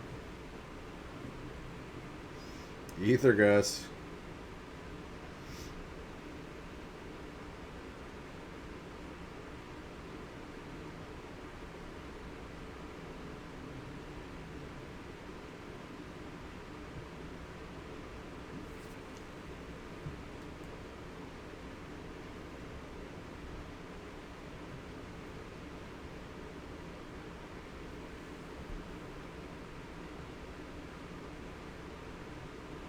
Whatever happened to the biogenic ooze? Is that card just not good enough anymore for Temur Reclamation? That card was pretty good.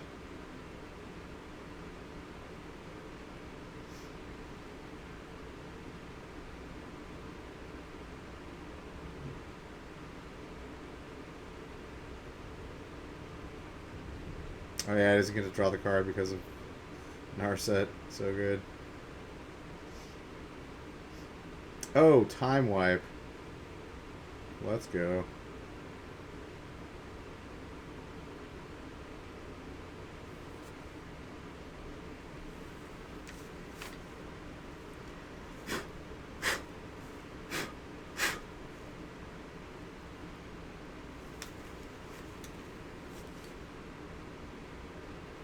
Actually, why am I even wearing these? I don't need headphones. I'm not listening to it.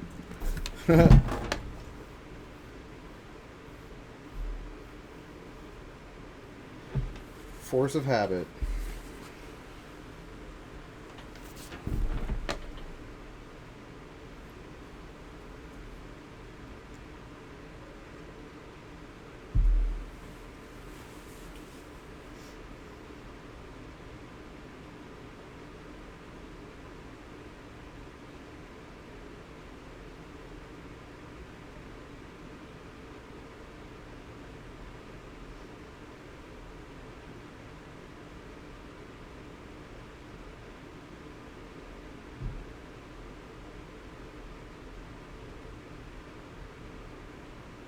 To that Castle Ardenvale, get there.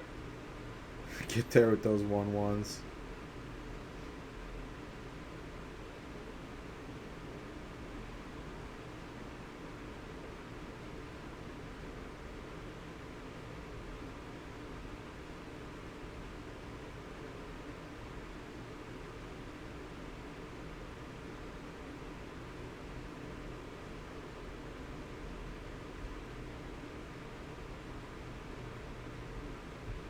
Yeah, he's definitely playing for the draw here. For sure.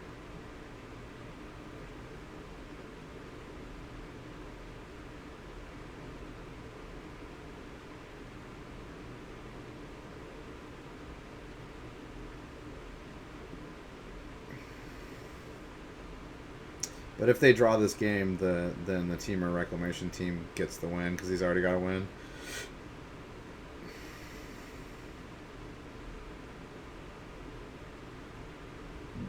Fry. Fry some good.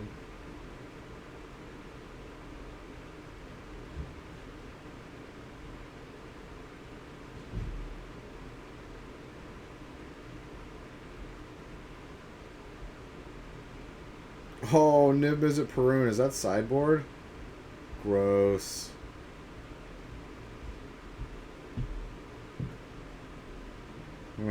Let's read Nib Mizzet.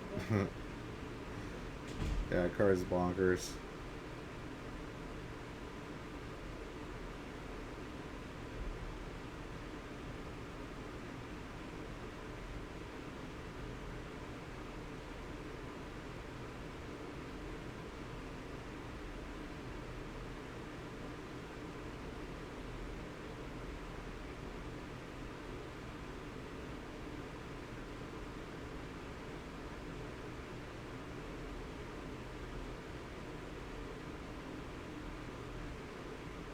Gadwick.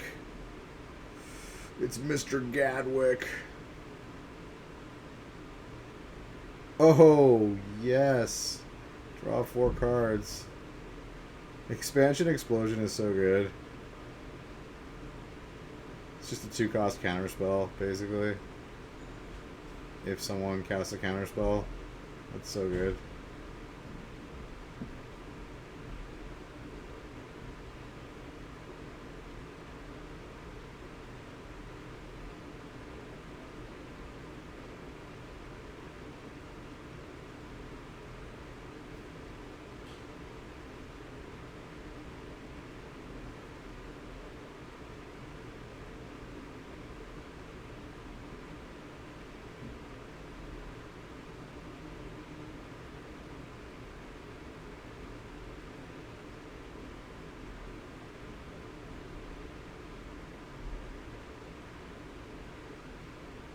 That card's so good.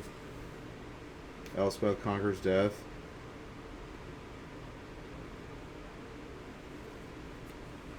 A little bit of this, a little bit of that. Removal effect for permanent.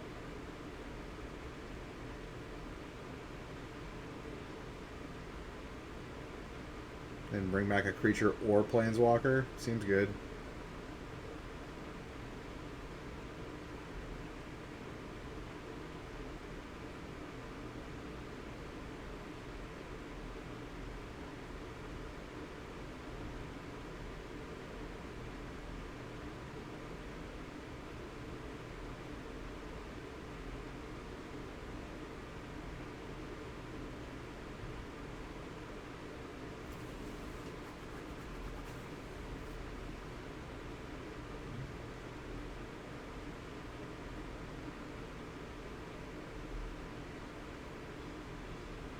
Oh my god.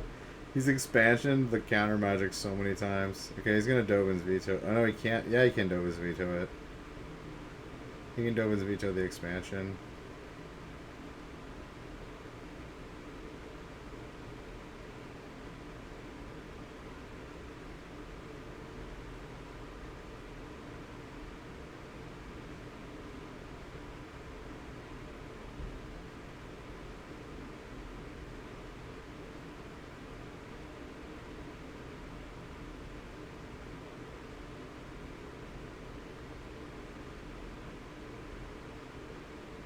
Here comes the trawler.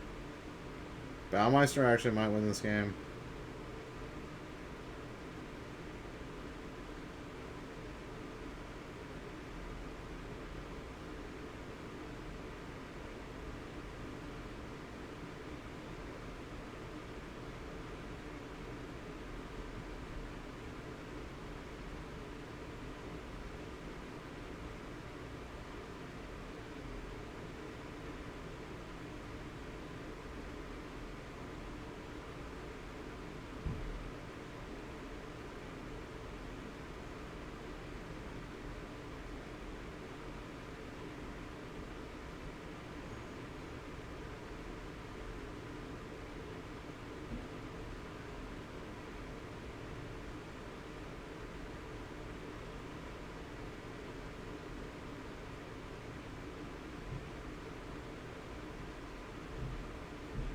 Oh, he drew that negate that turn. So good.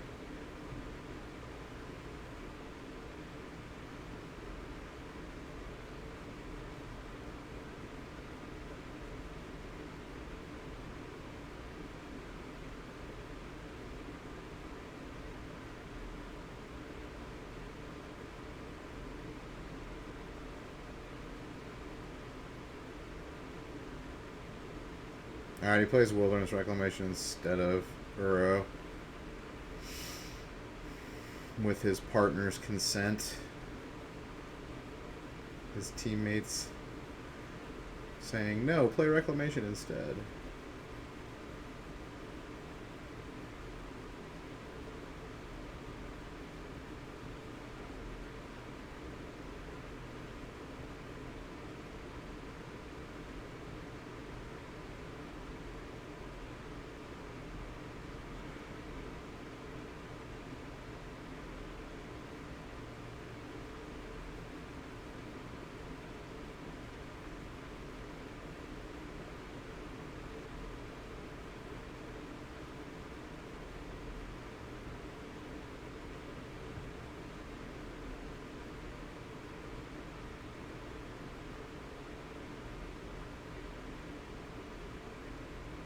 Oh my god, is he gonna win again? Dude, I guess like the older version of this deck was worse against Control. With the new stuff this deck is packing, apparently it's not that bad against Control. Oh, wait, no, it was good against Control back then too. No, I take that back.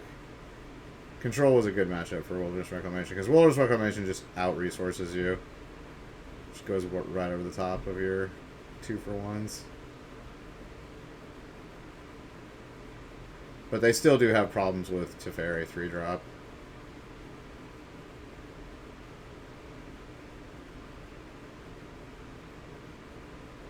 So no, this is still a bad matchup for Control, for sure.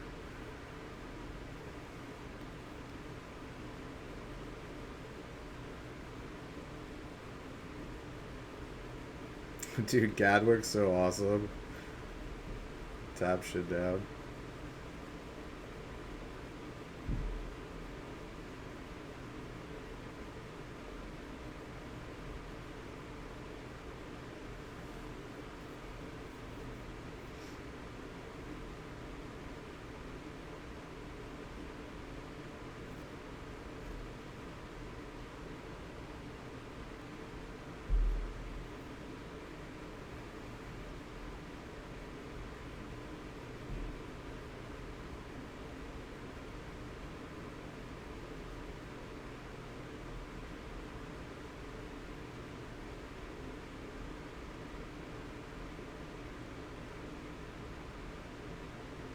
Damn, this game might not even finish, honestly.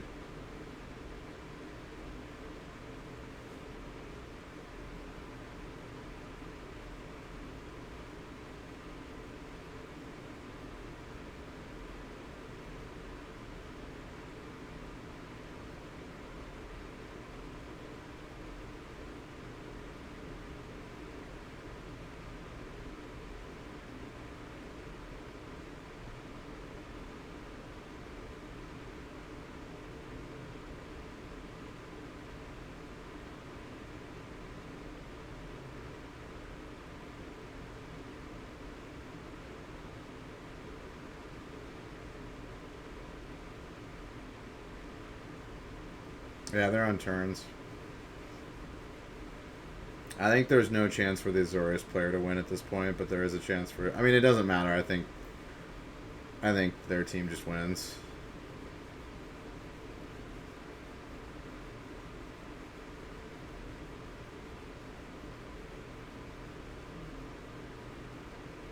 He slaps down the token. Yeah, he knows he's not winning. He can't do the damage to him. And dude, all the life gain, dude, from Uro is so good. That life gain is no joke.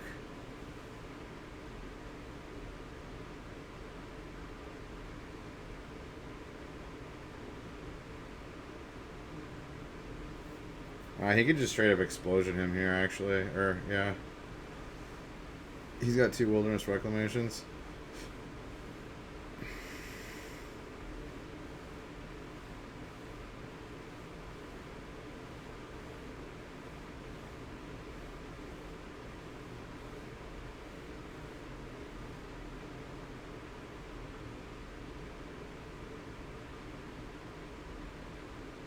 Does Explosion say you may draw that many cards?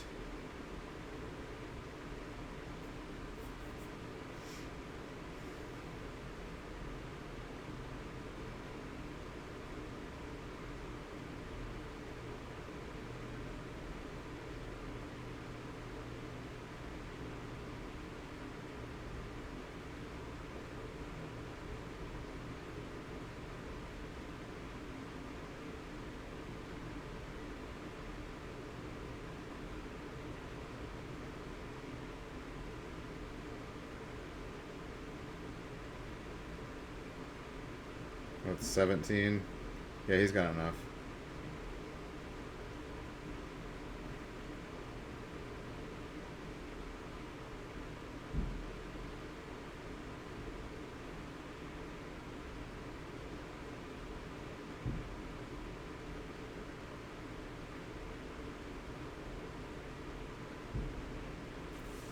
They played it to the bitter end. He still 2-0'd him. All right. All right, round 14. This is it. Simic Ramp versus Demir Inverter. Let's go. What is that? Turn 2, Satyr Wayfinder. Turn 1, Opt.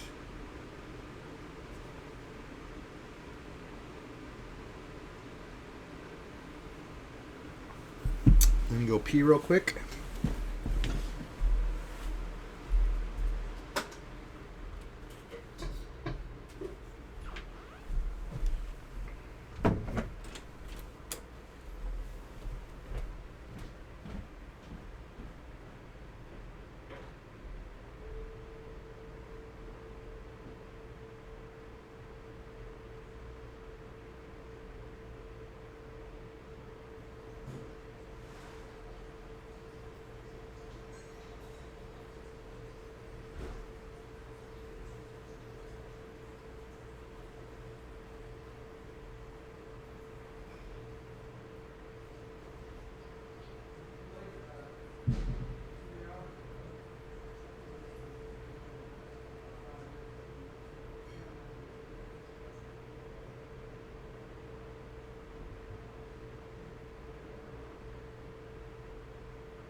What do we got going on? What do we got going on?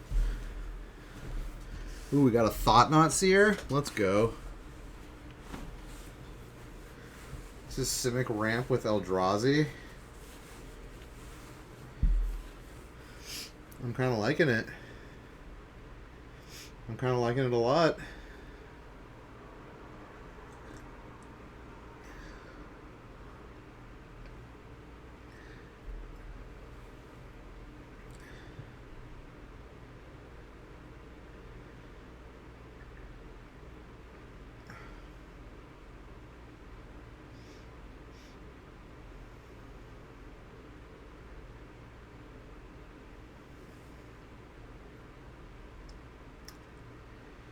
Let's take the dig through time.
But it's just the land and pass.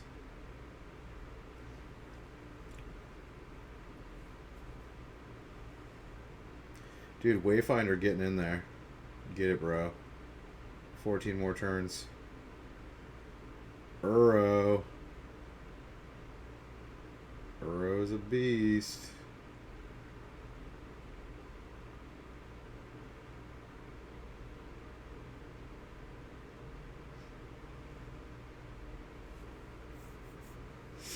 I was thinking about maybe putting one Uro in my Bant Eldrazi deck for Modern. Might be good. Might be decent.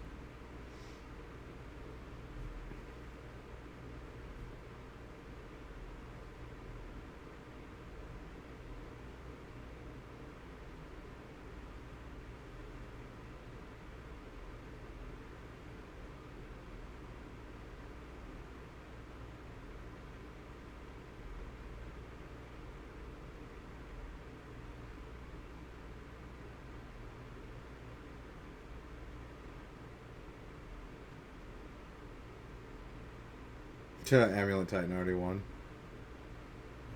Amulet Titan v Amulet Titan. Yeah, I don't imagine that match is going to take very long.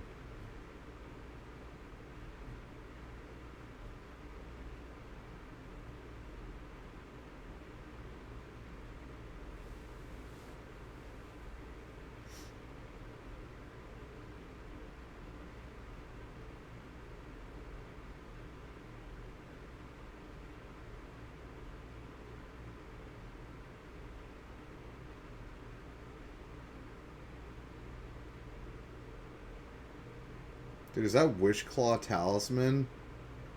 Oh no, Wolf Willow Haven.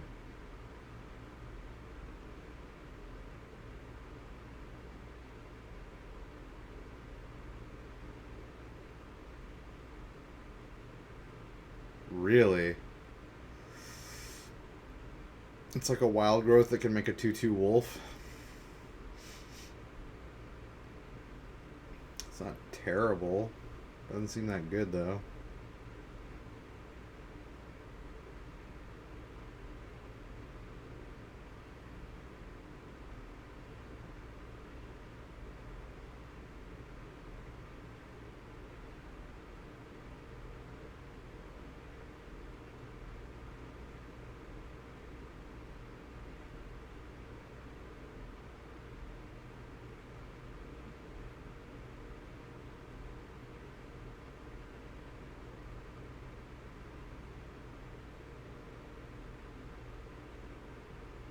Do any decks play Mystic Sanctuary in Pioneer?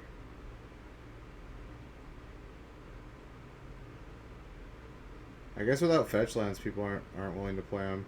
Although you can fetch them with the... Oh no, you can't. It's not a basic land. I guess without being able to fetch them, people aren't willing to play them.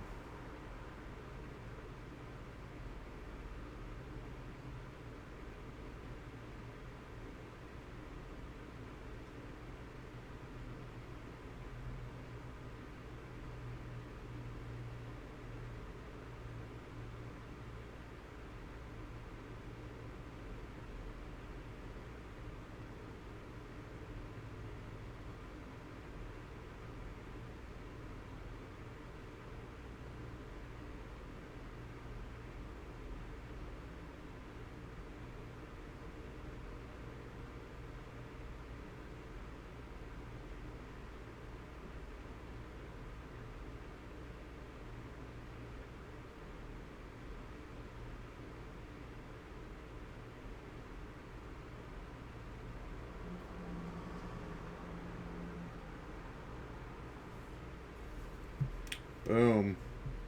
Simic Eldrazi ramp. Let's go.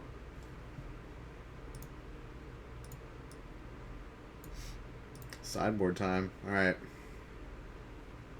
Simic ramp's going to bring in 3 Disdainful Stroke. Sounds good. 3 Mystical Dispute. Sounds good.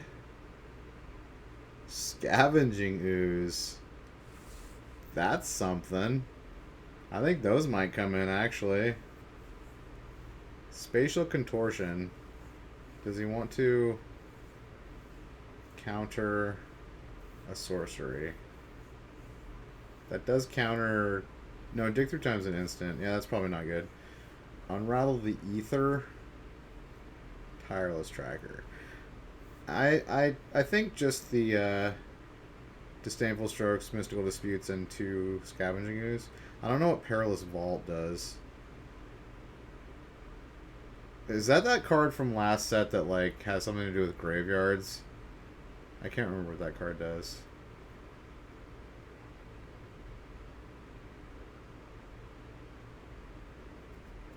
But I think those 8 cards are good enough. Those are really good sideboard cards. And then I'm sure Demir is going to bring in the 4 mystical disputes because he knows counter magic's coming in, and he's also playing blue cards. Pack Rat? Nah, Pack Rat's... Is Pack Rat coming in here? I'll be interested to see if he brings in Pack Rat. He might bring in Pack Rat. Just to have, like, some creatures to battle with.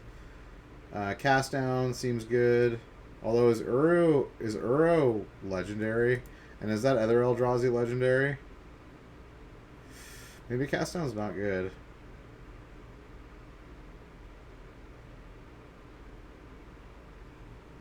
Legion's End is cost 2 or less, isn't it? So yeah, that seems bad. Kalidas seems bad. Yeah, we'll see if he brings in the Pack Rats. Cast Down might come in. I mean, you still get to kill, like, Thought Knots and stuff like that. And if he has Reality Smashers, he probably has Reality Smashers in this deck.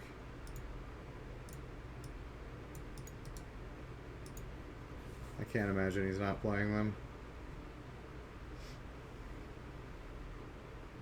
Some number of them.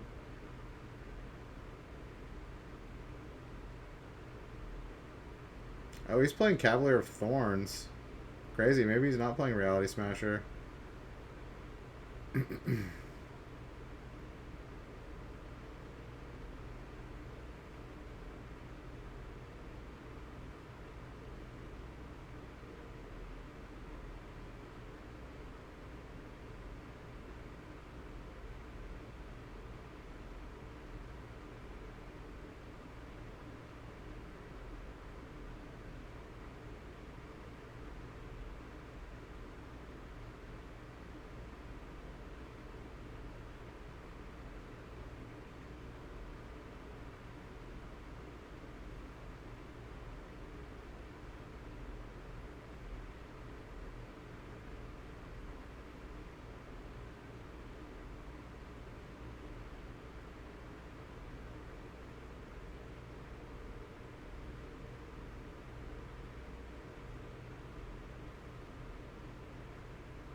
You gonna jam Planeswalker here? Yep.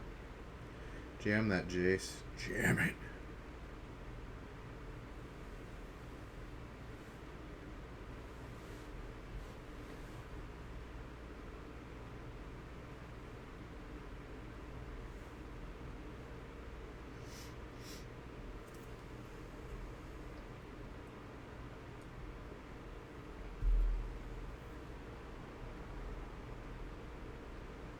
Alright, he can activate Garenbrig, but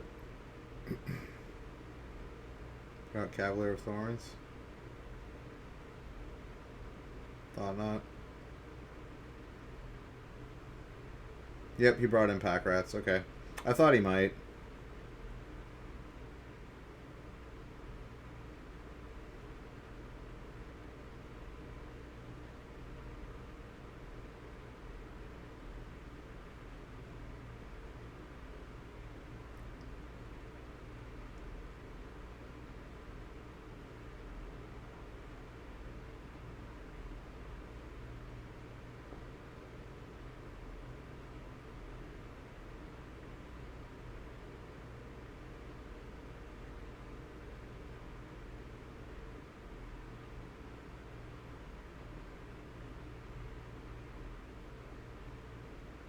Okay, I like pack ratting here and then pitching for another pack rat.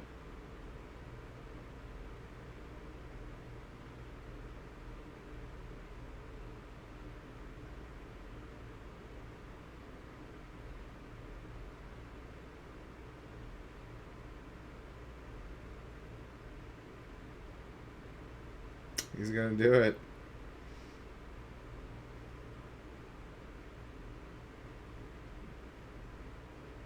I always thought it was funny that the pack rat picture, like, you can only see rats in like maybe a fifth of the picture. The rest is just like this ornate like sewer system. I always thought that was kind of weird. Seems like the rats are kind of like the side background kind of. I mean, they're in the foreground, but they're kind of like to the side.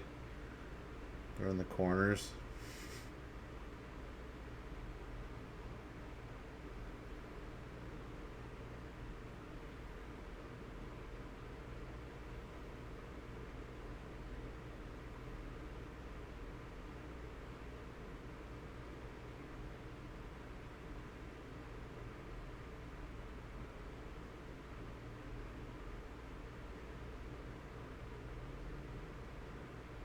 He has blast zone though, so if he makes more rats, they're just gonna get blasted down.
Yeah, if he didn't have that blast zone, he could have gone rat crazy on his ass. Rat crazy.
Do the copies of rats have zero CMC? No, I believe they have the same cost, don't they? Because they're a copy in every way.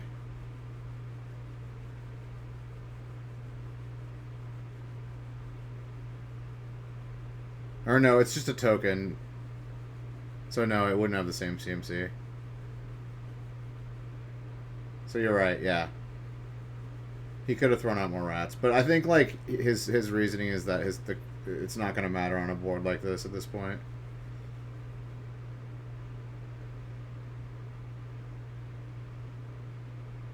Actually, I'm not 100% sure. If someone wants to look up the rules on that on token copies, if they have the same CMC,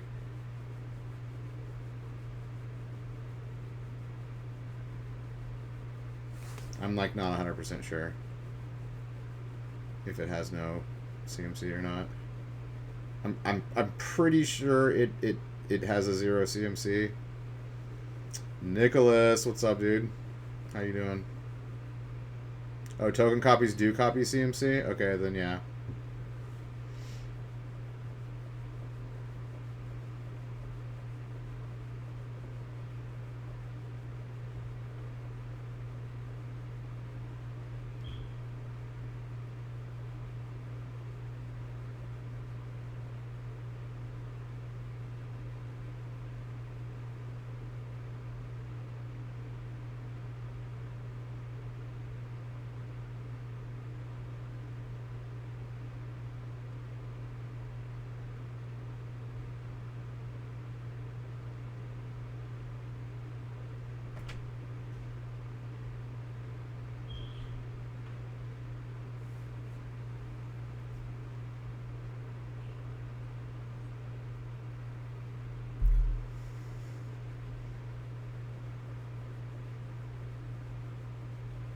Yeah, I was pretty sure that they did, but I wasn't 100%. It's one of those things that I would like double check with a judge before like popping the explosives. Always good to double check with a judge, especially if you're in a big tournament. There's no shame in that.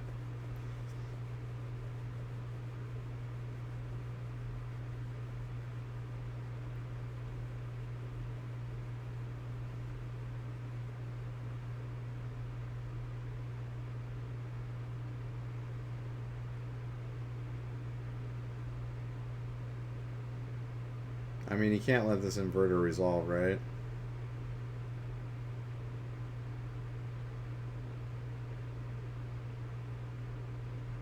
Because if he has the Oracle guy, he just wins on the spot, right? Unless he has a mystical dispute.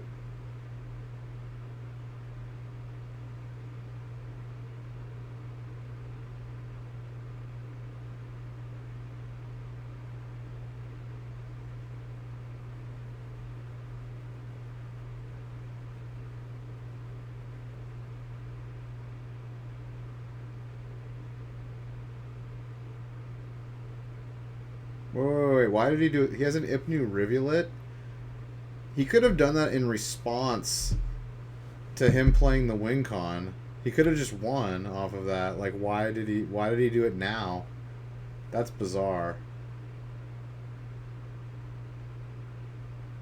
Or is it cast trigger on that new guy? Like, if it's cast trigger, then... Well, no, it would still go on the stack. He could still Ipnu Rivulet him before the effect hits. Wait, unless the card says you win the game if you can't draw a card. I thought the card reads like you look at the top X cards equal to your devotion, and if you have no cards left in your deck, you win the game. It's not like a static effect like Jace or like Lab Maniac, I don't think, on that new card, is it?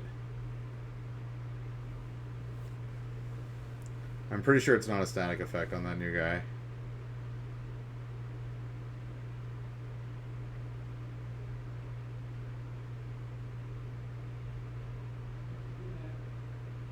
But either way, he could do it in response to him casting it, so it's like...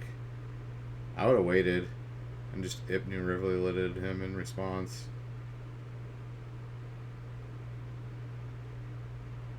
Yeah, that was weird. I think that might have been like kind of a panic play.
Alright, so he's still got the Rivulet.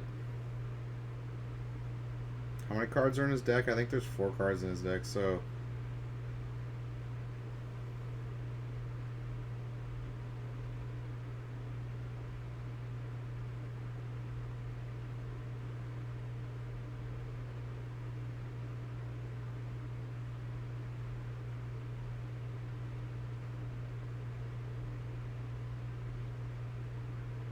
Dude, I like that tech. I like putting the Ipnu Rivulet tech. That's super good against this inverter deck.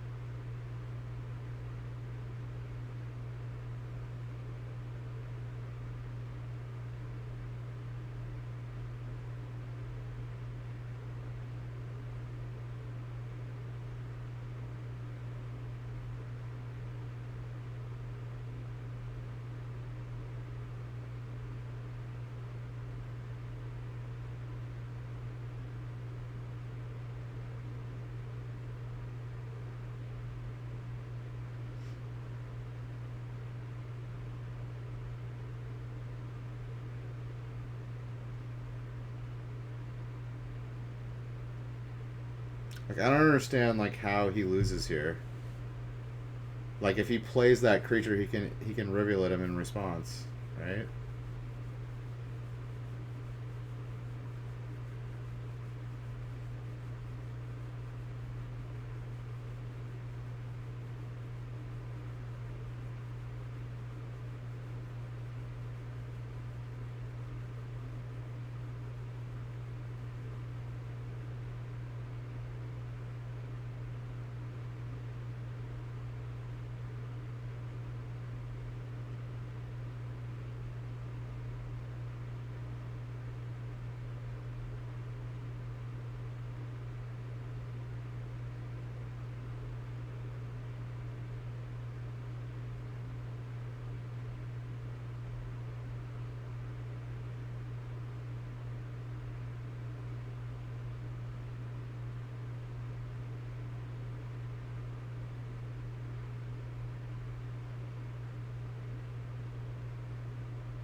Oh, he drew the card before he gave him a chance to respond. Are you going to counter Growth Spiral?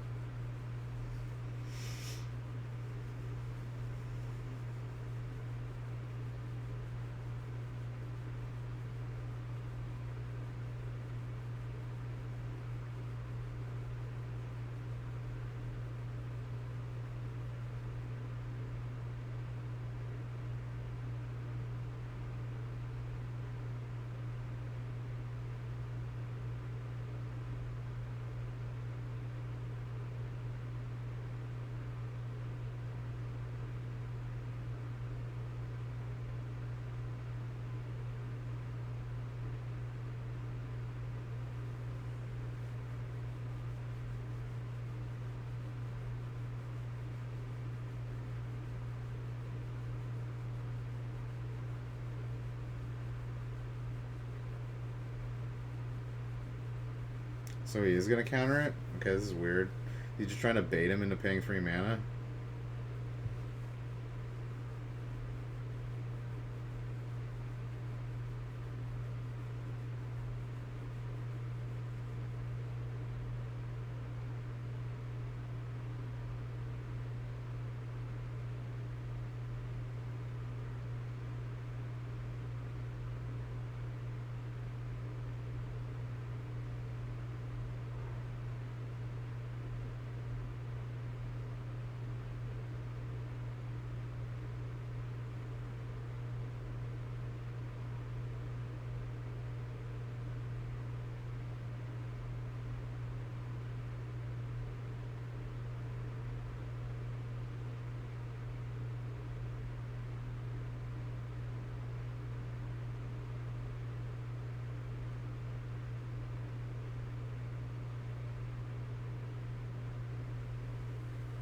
Yeah, I'm confused. I'm going to have to read that creature again.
Oh, he's playing Ugins in there.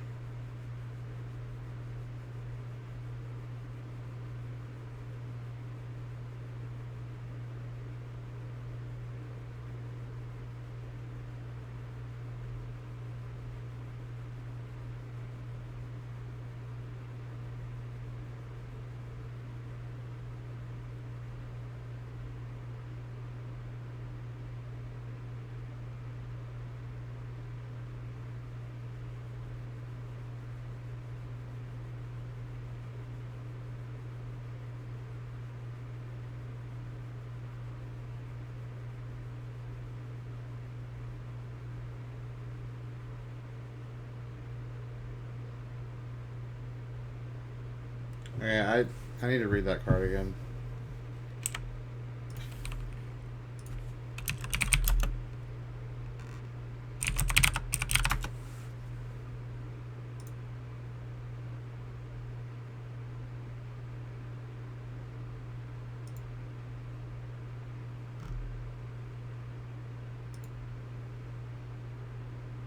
Oops. When Thassa's Oracle enters the battlefield, look at the top X cards of your library where X is your devotion in blue. Put up to one of them on the top of your library and the rest in the bottom of your random order. If X is greater than or equal to the number of cards in your library, you win the game. Okay, so why can't you, in response to him playing Thassa's Oracle, Ipnu Rivulet and just win on the spot? Like, what? Did that guy just misplay horribly? Like, am I crazy here?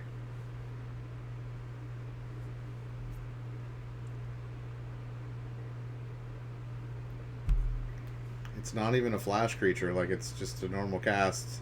Either way, you can still respond to it being cast. Yeah, I think he just misplayed. I don't really know why.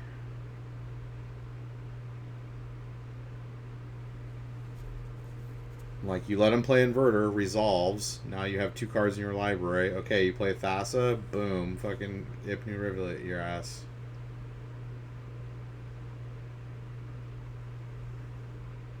Or you play Jace, Ipnu Rivulet in response. Like, he could have done that. I don't get it.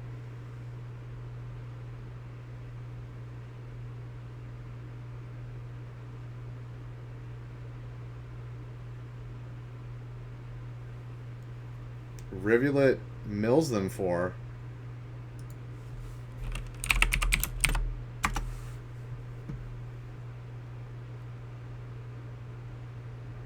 Puts the top 4 cards of their library into their graveyard. So he's got 2 cards in his library now. He loses on the spot in response to him casting the creature.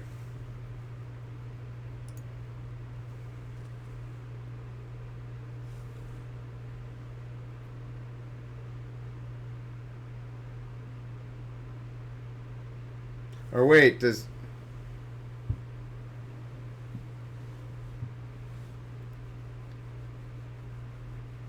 Actually, maybe Rivulet doesn't cause you to lose. Maybe it just takes...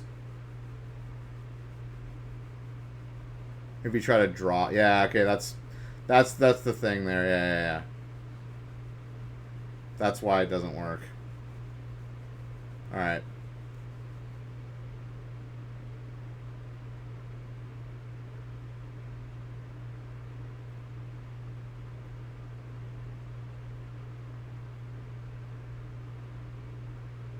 Yeah, you can only force someone to lose if you make them draw a card, yeah.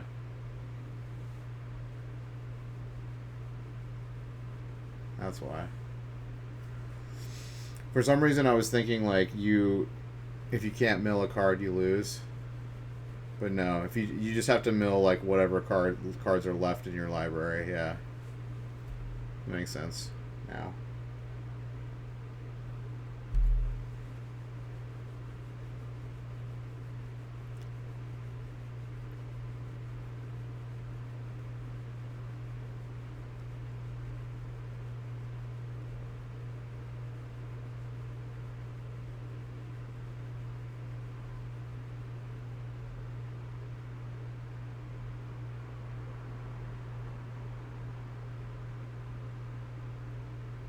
Yeah, Ancestral Recall would work.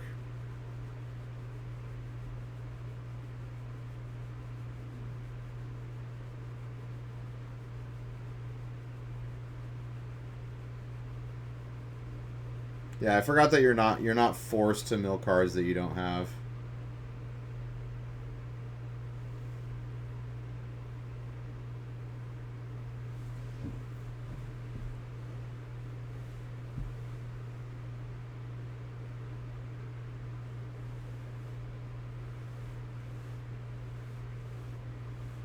Yeah, targeting someone with your ancestral visions. Yeah, there was like a Pro Tour game like a few years ago that it was like two control players and they were both playing ancestral vision. They were like targeting each other, and I think Raphael Levy was one of the people, and he like ended up having two coming off, and he like made him draw 6 cards and like won the game because they just both had no cards left in their deck. Well, looks like the didn't have to play out the last Demir matchup. Alright, top 4. Top 4.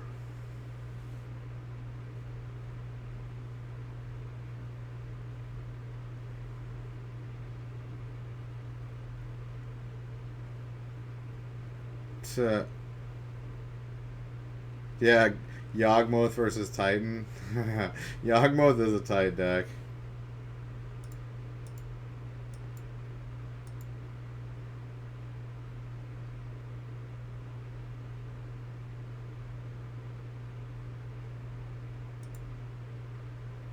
Alright. Game 1.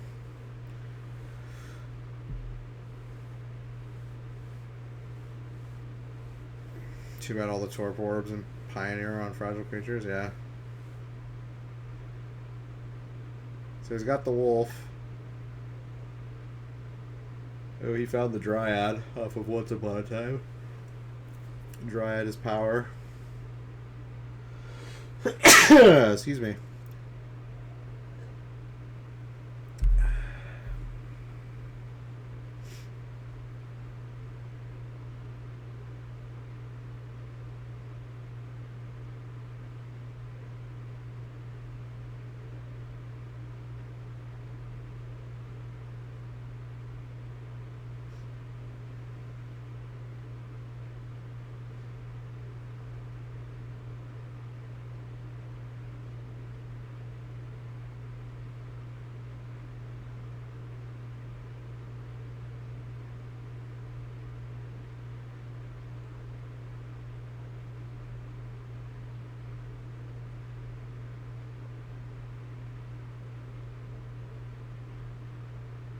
Alright, we got Draw's Messenger.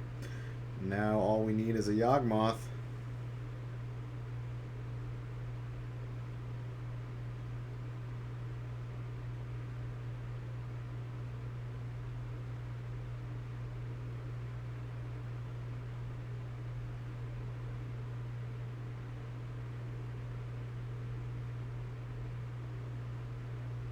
It's the Dirty Dryad.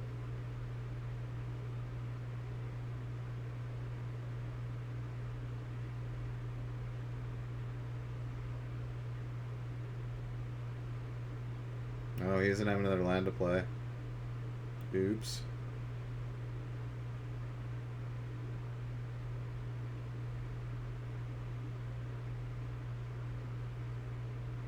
You want to see someone cast Boil? Boil's not in the format, is it? Ah, Yawgmoth dead. Get comboed, bro.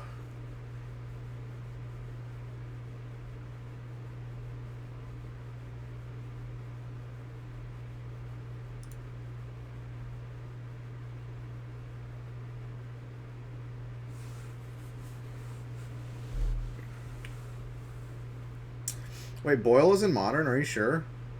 I thought I was too old. I'm gonna have to verify that. Ah, Boyle is a painful. Yeah, Boyle's Tempest. Where was it reprinted? 8th? Oh, I guess 8th. Is 8th then? No, it's 9th. Oh, is it in...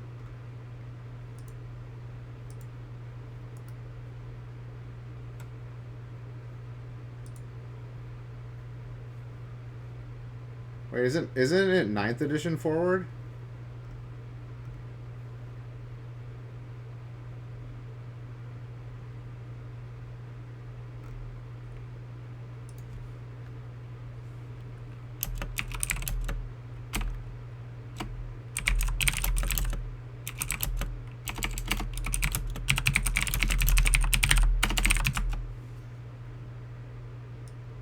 Oops.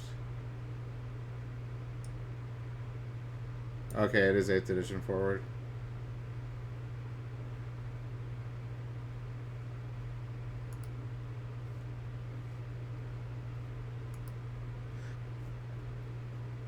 I wonder why, like... It's probably because it costs 4 that no one plays it.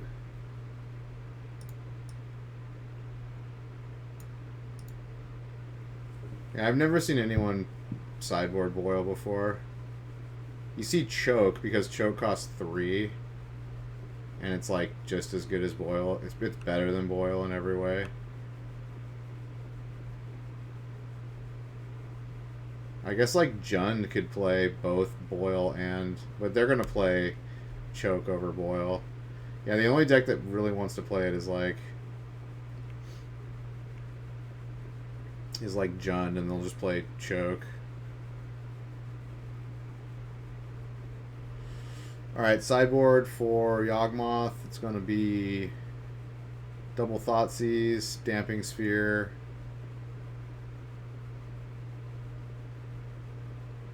Abrupt Decay, Assassin's Trophy, Ashiok, Lost Legacy. Yeah, we've already gone through this matchup.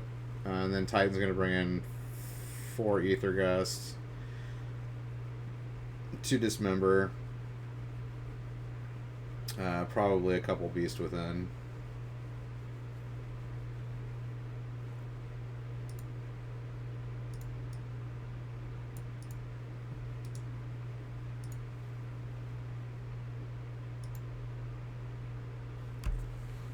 I think it's more that Boil just costs 4. It kind of ceases to be good at 4 mana. I don't know.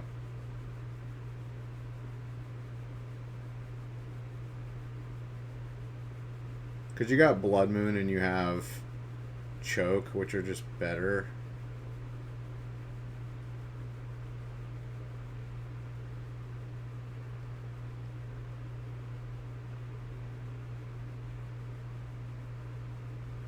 Yeah, 4 mana is like towards the top end of modern playables.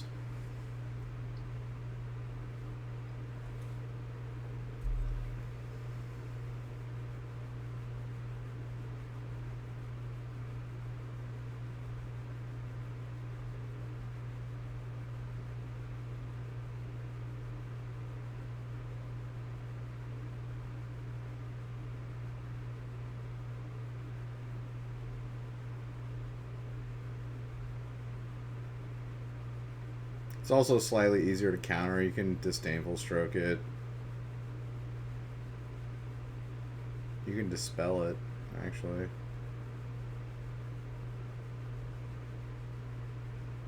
Alright, Wolf turn 1. Tribe Elder turn 2.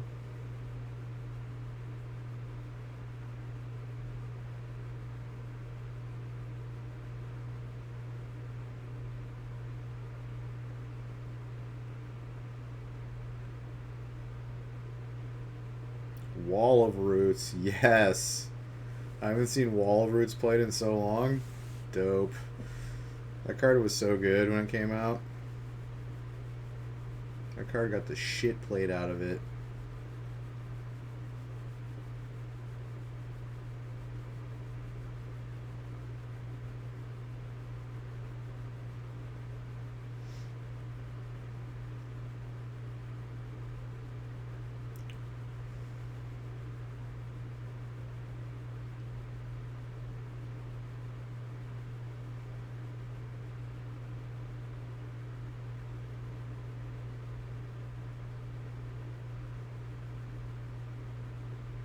He's got Dryad.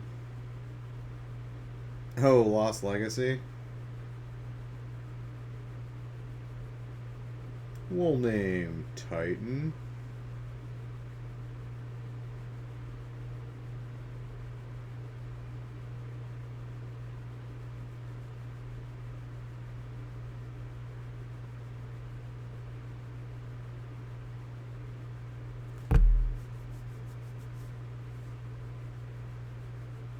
I mean, he can still scrape together the Valakooter win or the zombies, but it's going to be a lot harder.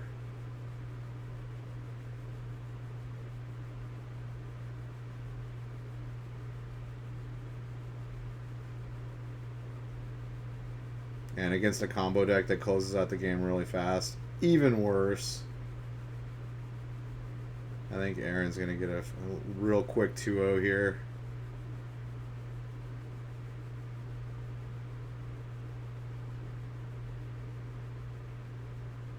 Although she did miss her third land drop. She's got Yawgmoth in hand. I don't know if she has Giralfs. Oh, I think does she have Giralfs? I can't tell.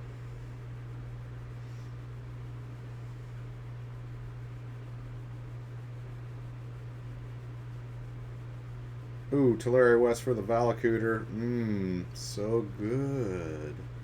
So good.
Yeah, she's got Giralfs and she's got Yawgmoth, so she's got the combo.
Alright, so he has a beast within, clearly. He's got 3 mana.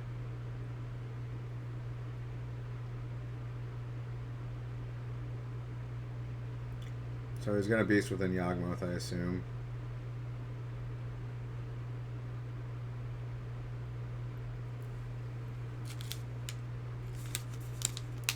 In response to the creature coming back. Or in response to the Undying trigger.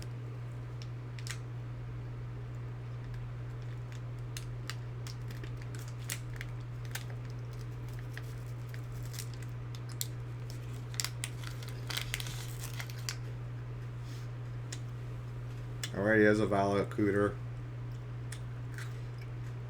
So he's going to double Valakut Yawgmoth.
Okay, he's got the Dismember too.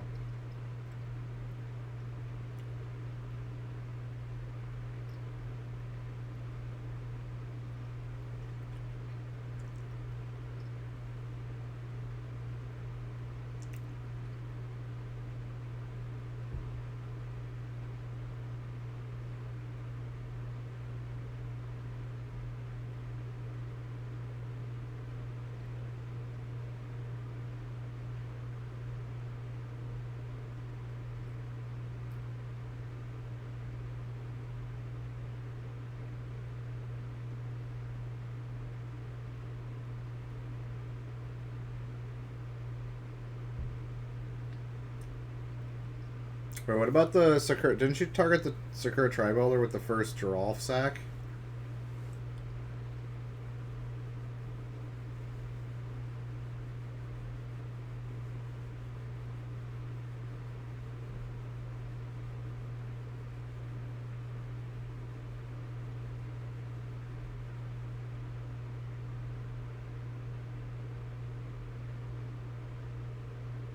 Oh, okay, they're just resolving them in order, okay.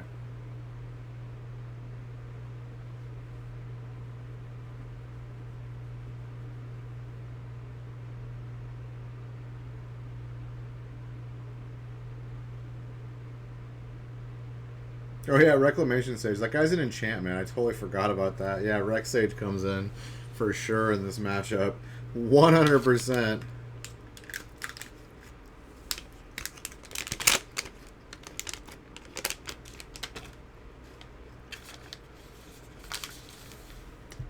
Rec Sage is so good.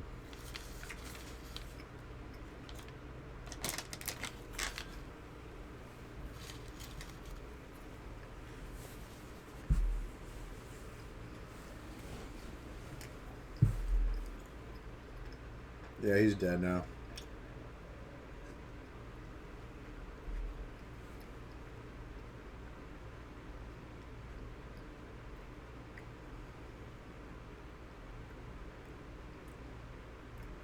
She just annihilated his board.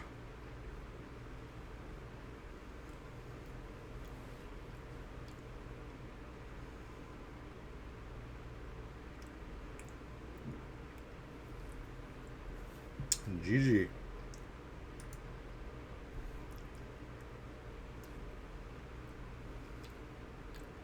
Yeah, Jund Sacrifice versus Team of Reclamation.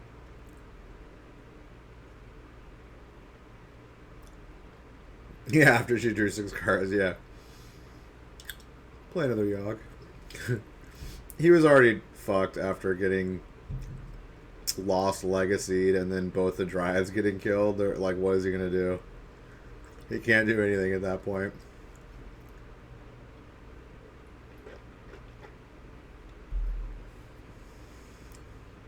That's the problem with relying on that Dryad for Valakut triggers. When he's gone, your deck kind of doesn't do anything anymore. Or when both those and the Titans are gone. I mean, I guess he could still maybe get the desert, but I don't even think he had 7 different lands in play.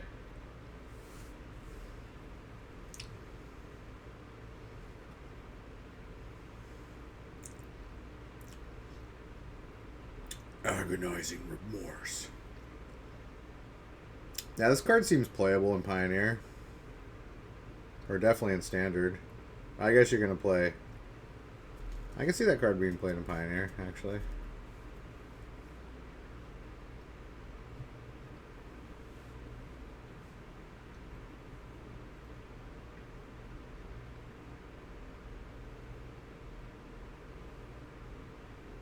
The non-Titan win-con creatures, like the sideboard creatures. I think they still play like a Baloth in the sideboard, but I don't think he has Tireless Tracker in the sideboard anymore. Yeah, I think the deck's changed a little bit. They're kind of more all in on like their stuff, yeah. Because before you could like get rid of all their Titans and they could still win with like, you know, Hornet Queen. They used to play like a Walking Ballista in the sideboard and like a couple other things, a couple other creatures, Tireless Tracker. But yeah, I think like typically let's still run Rurik Thar. I haven't seen Rurik Thar in a long ass time actually.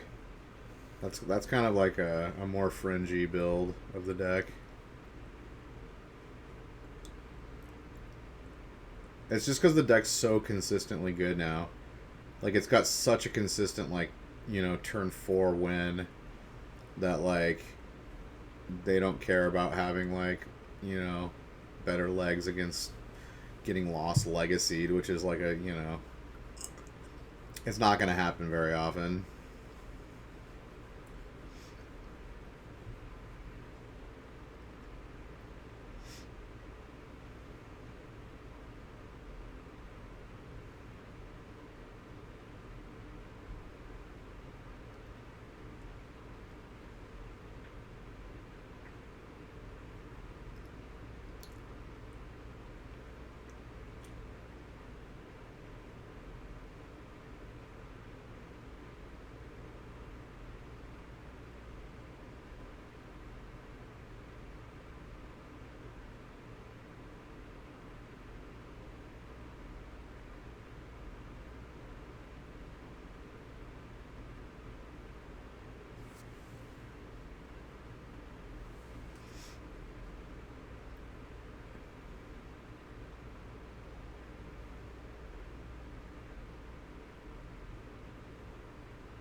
Mayhem Devil. This deck kind of annoys me. This Jund Sacrifice deck.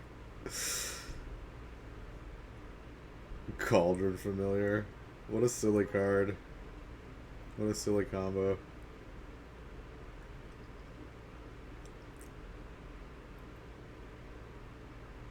And it's totally dirtily too. I don't like it.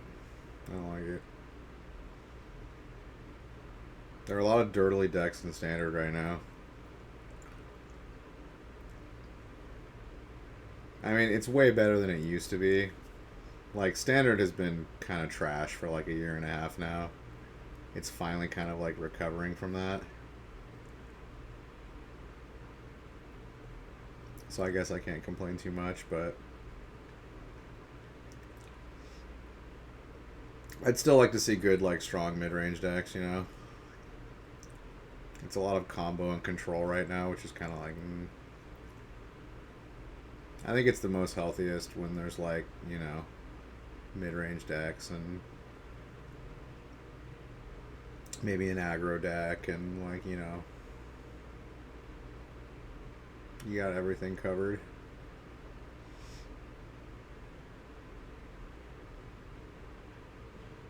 But there's what? There's like 3 combo decks. There's these 2 decks, and then there's the Fires of Emission. Although, is Fires of Emission even being played anymore? I haven't seen it in a while.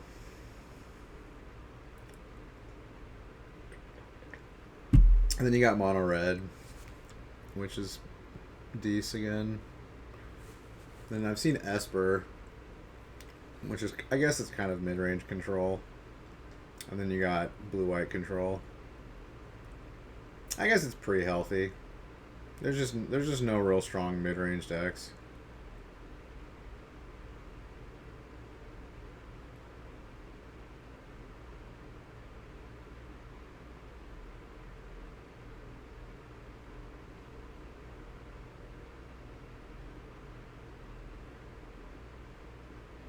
God, I hate the new lands. They're so terrible.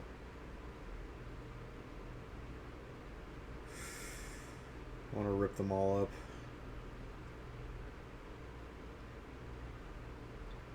How dare they?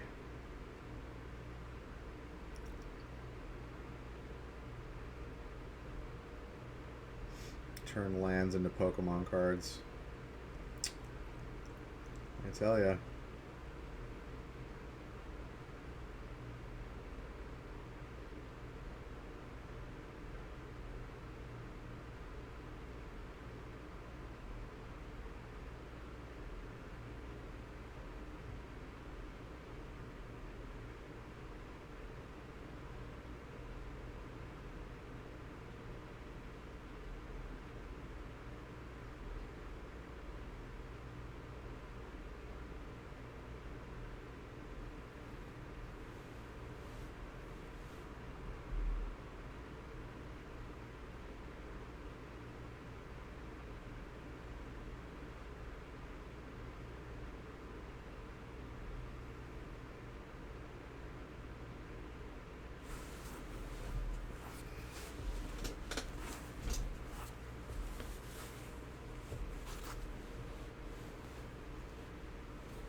A little board wipe action.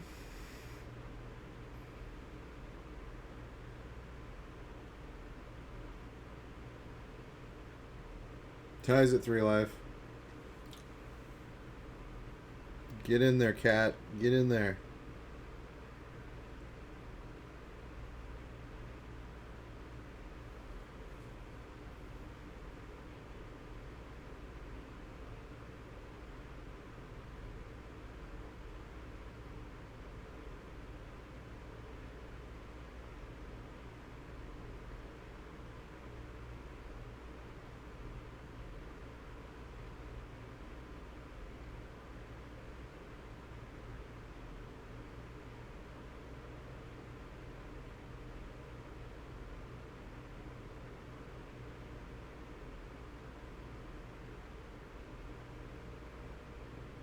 Or is that card also exile a card from their graveyard?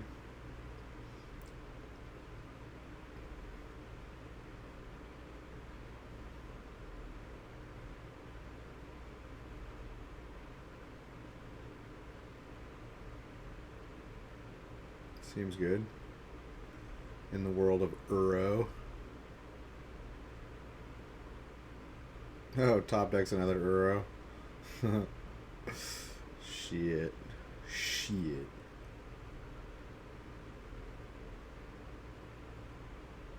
Dude, that life gain. That life gain.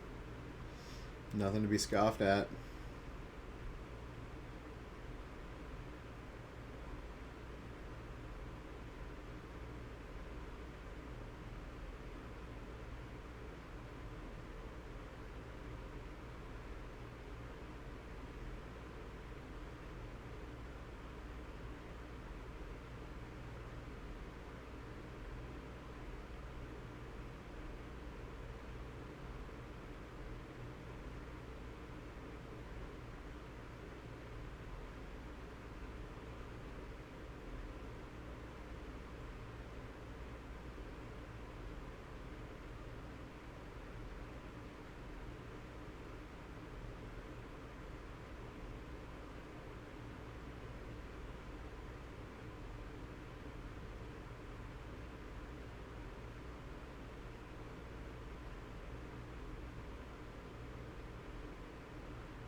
Mr. Uro. Gain 3 more life. Holding on with Uro. Okay, he draws another one.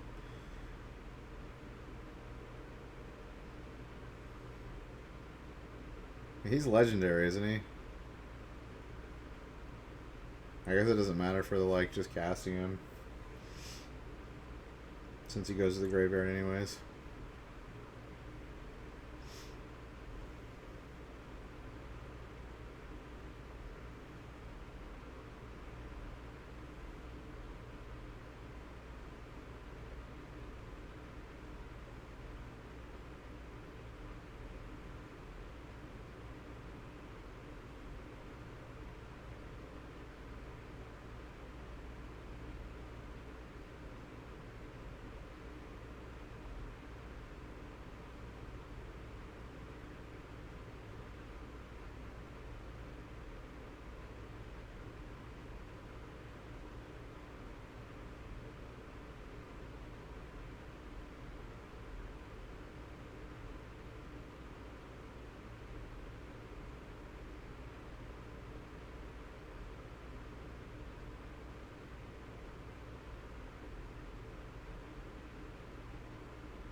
What's up, Yowza?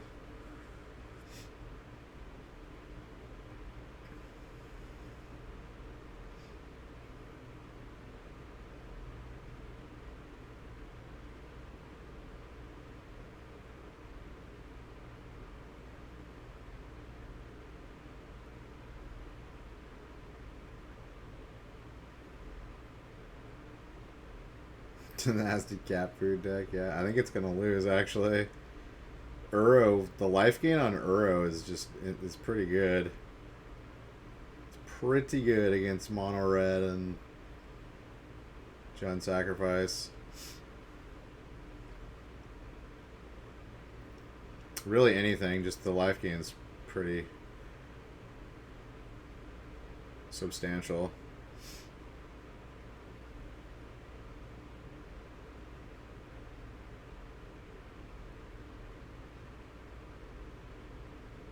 Yeah, I think he just wins here. He has Explosion in hand.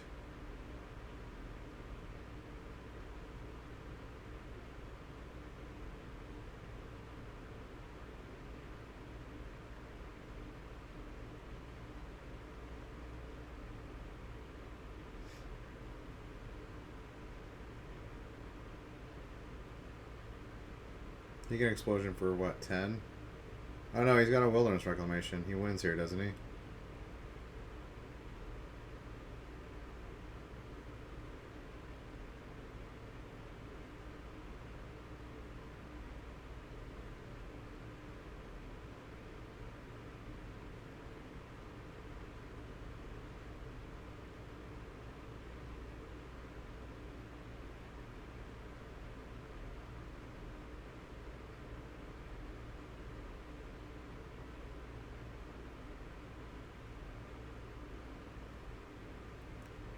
I think he just Explosion for 9.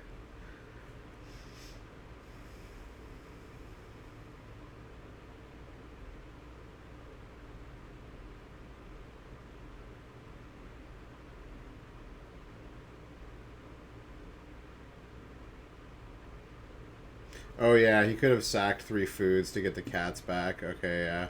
He would have lived at like 2 life or some shit.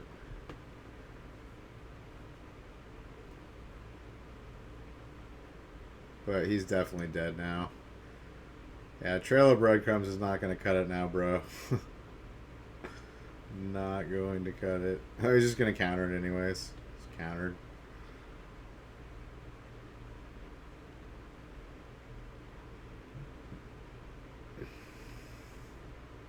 That Thassa's Intervention is pretty dope. I like that card.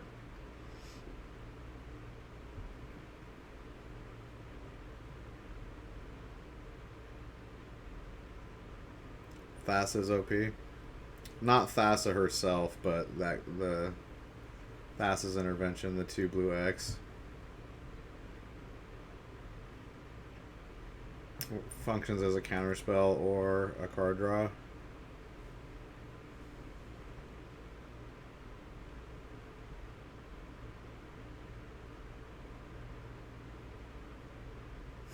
I bet he's so sick of seeing Uro getting cast this game. He got him so low. He got him to like 2 life, and then he's just like Uro, Uro, Uro, Uro. Gain 12.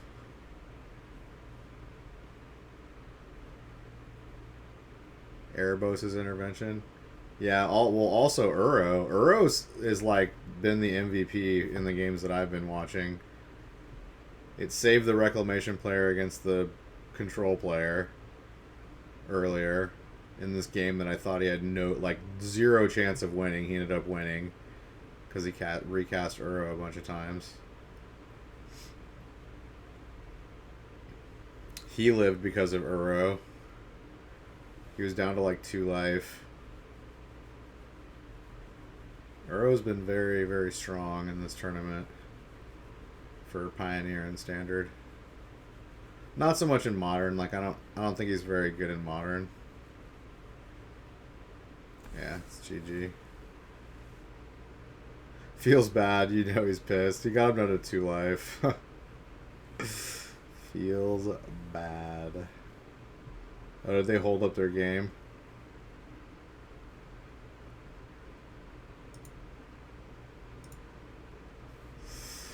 They did hold up their game. I don't like when they do that, but that's fine, I guess.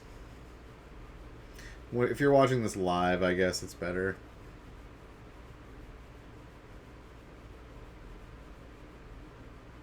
And this has been the MVP deck for Pioneer, the Demir Inverter. This deck's just all kinds of busted. I'm sure they're going to ban something out of this deck. My guess is they're going to ban the 4-drop Jace from Pioneer.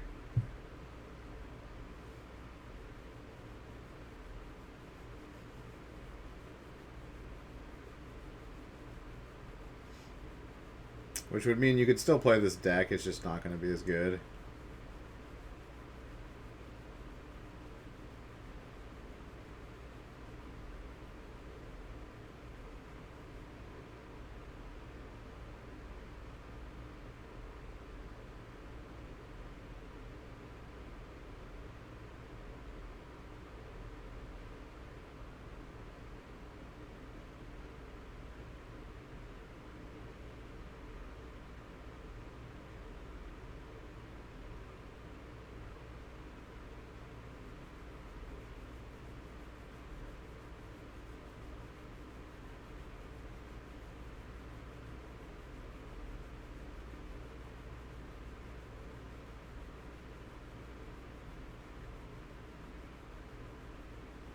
Omen of the Sea is a great card too.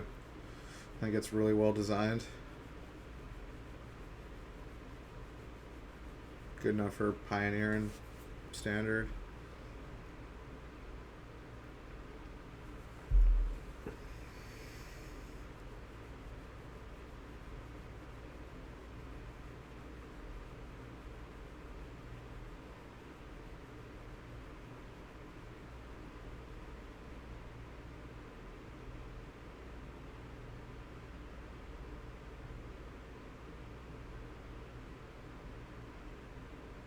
He's running this out to bait the Censor.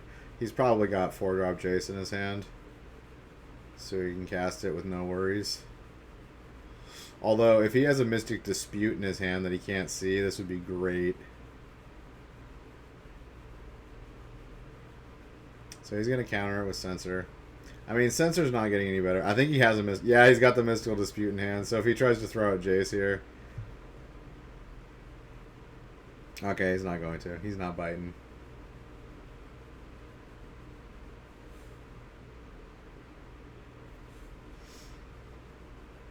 Poor man's Ponder. No, it's actually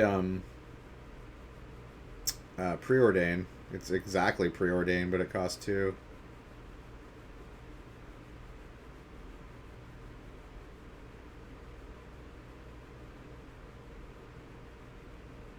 But then it has like the little caveat, like second part of it that can scry 2 later in the game, which is pretty dope. I mean, preordained is still strictly like a better card, but I'm glad they just didn't make it a worse preordain. You know what I mean? Like just a 2-mana preordain.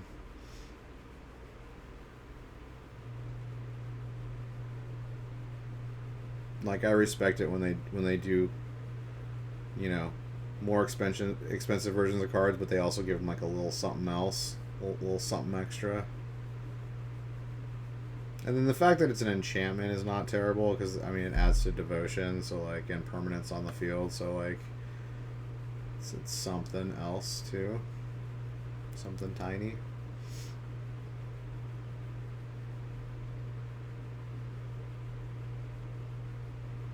Ugh.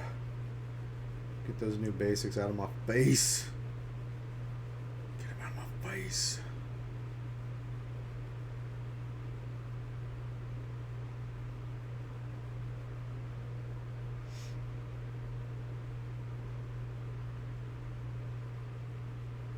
Dude, for sure, Yowza. It's like who gave you the right to turn lands into fucking Pokemon cards?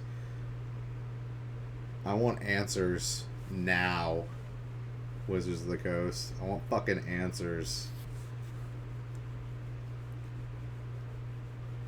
And this is not the first time.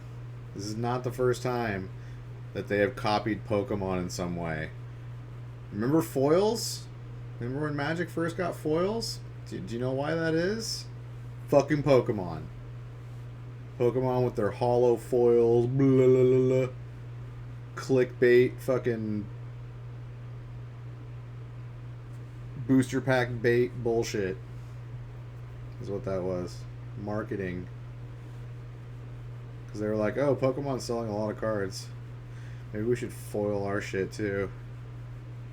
I mean, it's fine if you like foils, but I personally don't like foils. I think,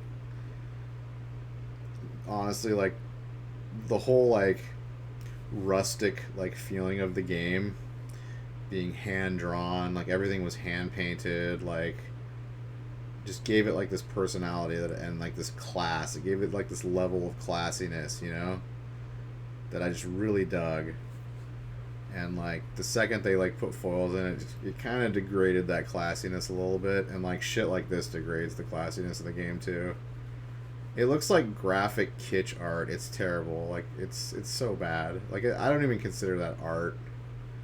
Like, it's fucking kitsch. It's like a fucking logo. I hate it. Like, I swear, like, a fucking 12-year-old could make that on a computer, like, with very little effort.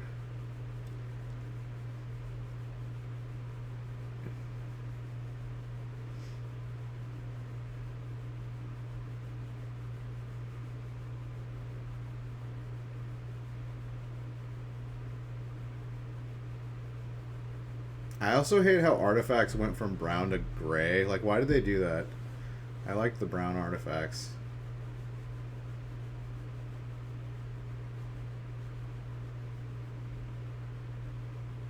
And they also changed the mana symbol for white. Like, why did they change that?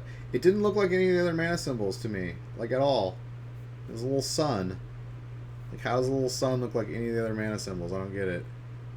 It didn't. They did a really good job, like, with the original, like, game. And they're like, oh, we gotta change the white mana symbol. For whatever reason. Insert lame reason here.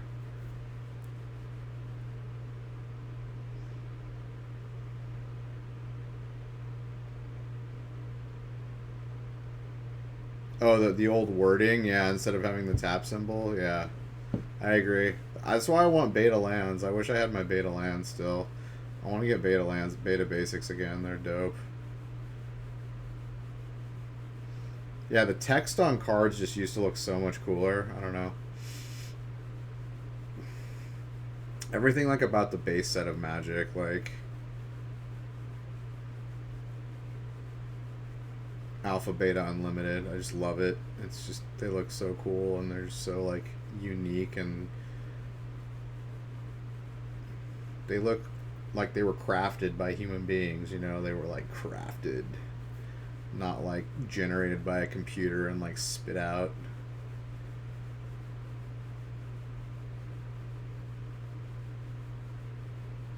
They looked magical.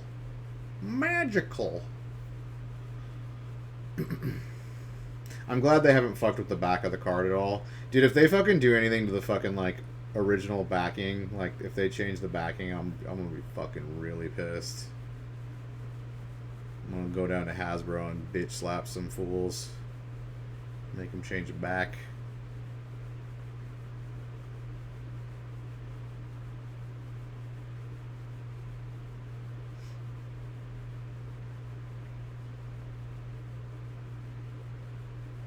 And I'm glad they stayed with black border, because the game started out black border. Like the first two sets were black border, and then like then they did a revised in white border, and then like the expansion sets were black border, and then they made like the like reprint sets white border. I was like, what are you thinking? No white border. Is this a bitch about everything channel? No. I was just talking about the new lands that came out. Went off on a little segue.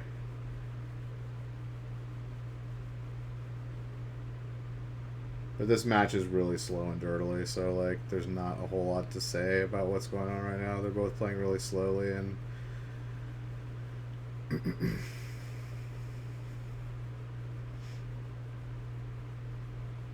alright. We have a play. Jace is out.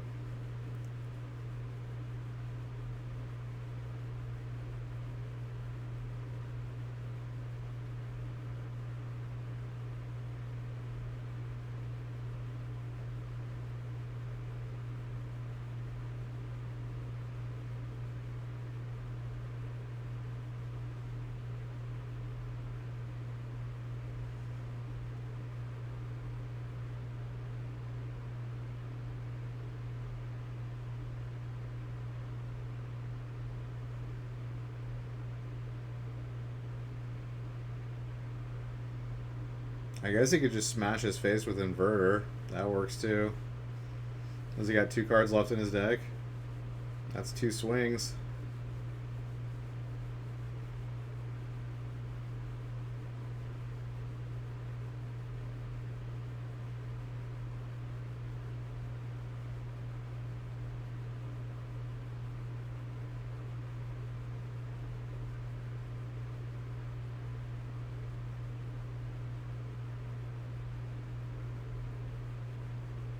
Inverter is so fun. I think most people think that this deck is too powerful for Pioneer. Like, how many of them were in the top 8 of the Pro Tour yesterday? Like 4? 5? I don't remember how many. And there's been so many in this tournament. I think there might be like 6 or 7 in the top 4.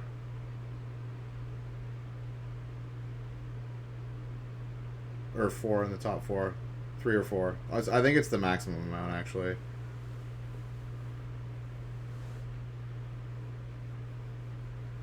It's been around a week, I know. You can't find, like, the cards for this deck anywhere, either.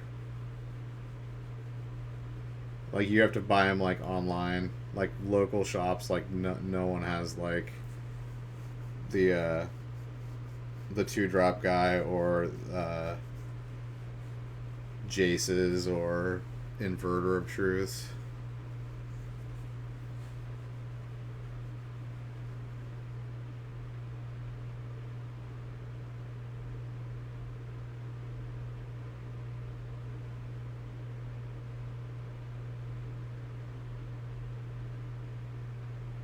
Odd, you have them downstairs. Yeah? Did you get them, like, right when you found out about the deck?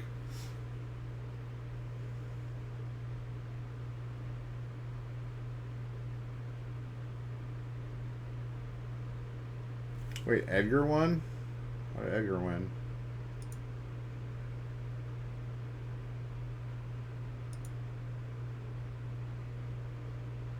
Oh, it's because he killed the Inverter. And he only had 1 card left in deck. And no other win cons.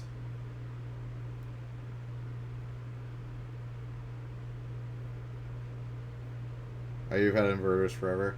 Yeah, I always thought that card would actually be, like, good at some point.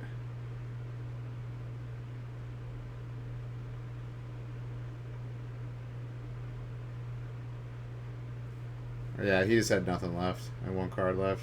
He decked himself.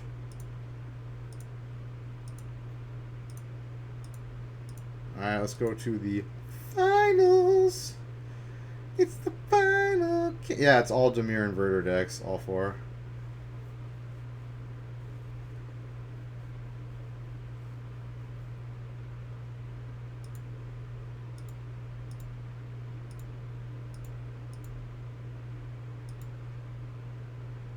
Alright, what do we got?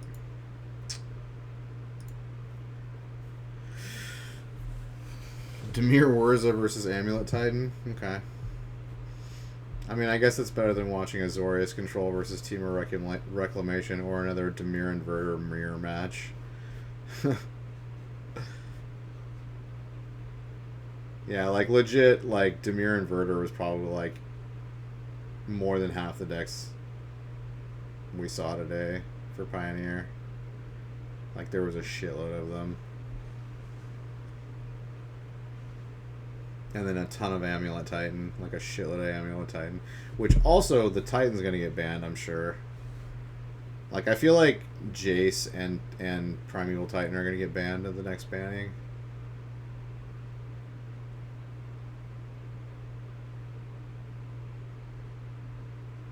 It's probably time. It's time for Titan to say goodbye. There's just too many good cards in the deck now. Like, you have to target ban, like, one of the main cards, which is Titan. That's pretty much the only card that will, like, remedy the situation. I mean, I guess you could kill Amulet of Vigor, but then the decks would all just turn into, like, you know, non-bounce land Valakut versions with, like, Scape Shift and, like, Titans. Titan Shift. It'd be like Titan Shift. You don't know how many more bans you can handle? Well, that's magic, man. Like, the more power comes out, the more you gotta, like, keep the formats balanced. Otherwise, you're just playing, like, Legacy and Vintage, which I don't think are very fun formats.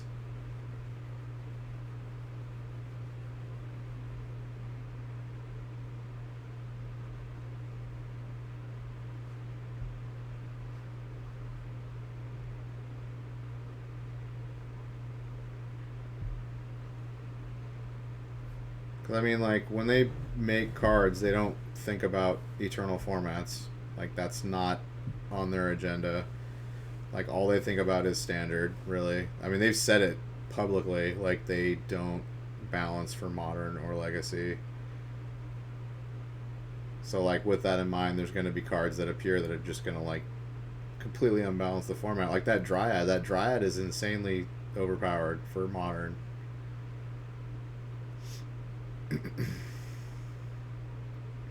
And yeah, you could just ban the Dryad, but like the deck's still really good because it got like 5 new cards in the last like 3 months. It got Once Upon a Time, it got Castle Garenbrig, it got Field of the Dead, it got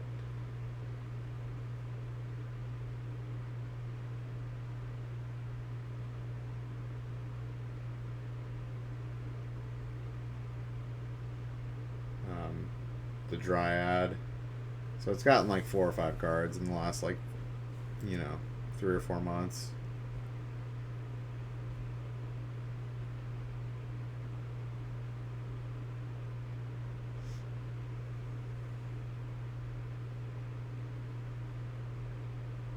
You think Modern is worse than Legacy? I don't know.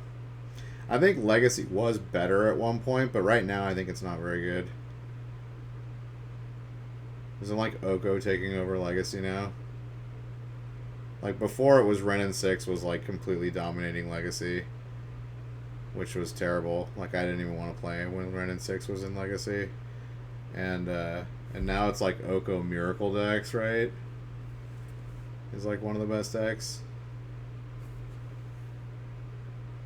Or the best deck. I think it was pretty good before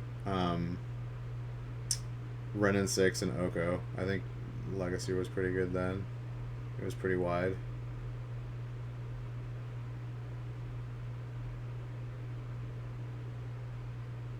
But no, I don't think Modern was good with Oko either. But without Oko now, I think Modern's like better now.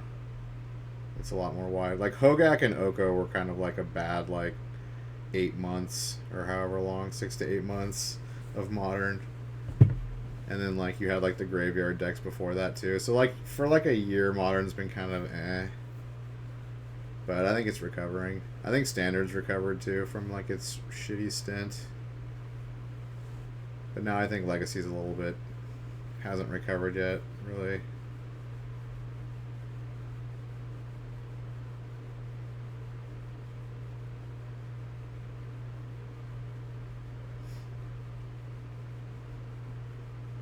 Alright, so what do we got going on? We got Sword of the Meek out. An Amulet on...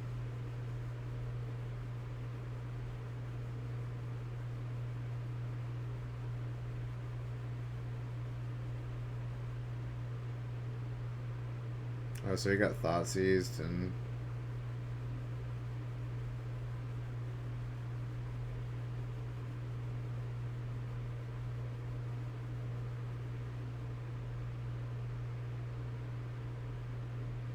Did he get double hand destructed? He must have.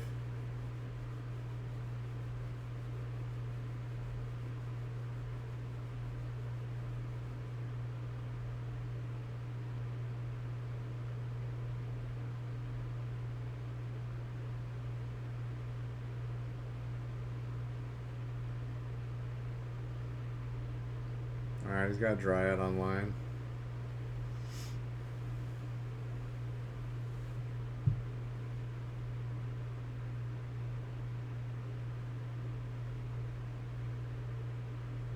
Yeah, this is so gross what you can do with bounce lands and Valakut and this Dryad.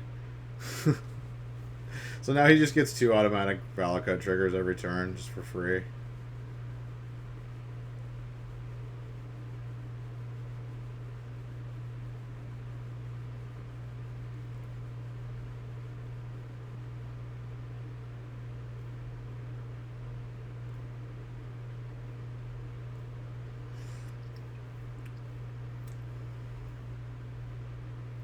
Pioneer is going to be rotating format due to the bans for the next 2 years. I think like they're rooting out the fast combo decks. Really, they haven't really target banned anything but the combo decks, right?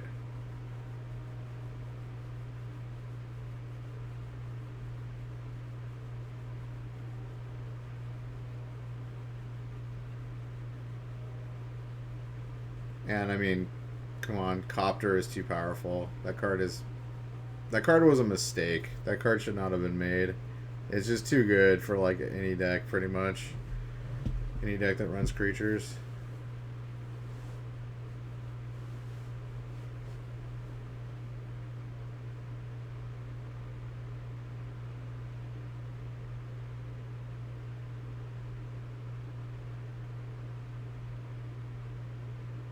Yeah, he's like Titan Scoop.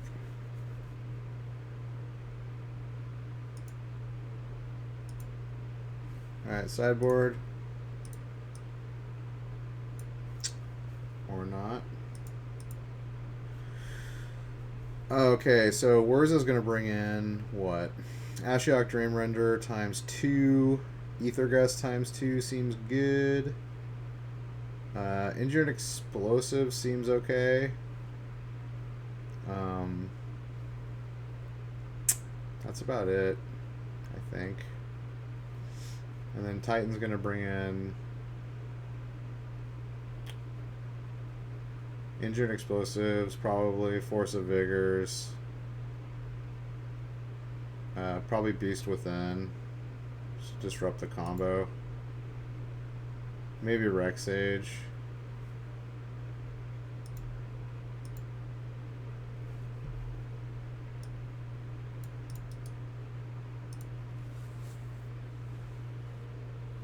Alright, game number 2.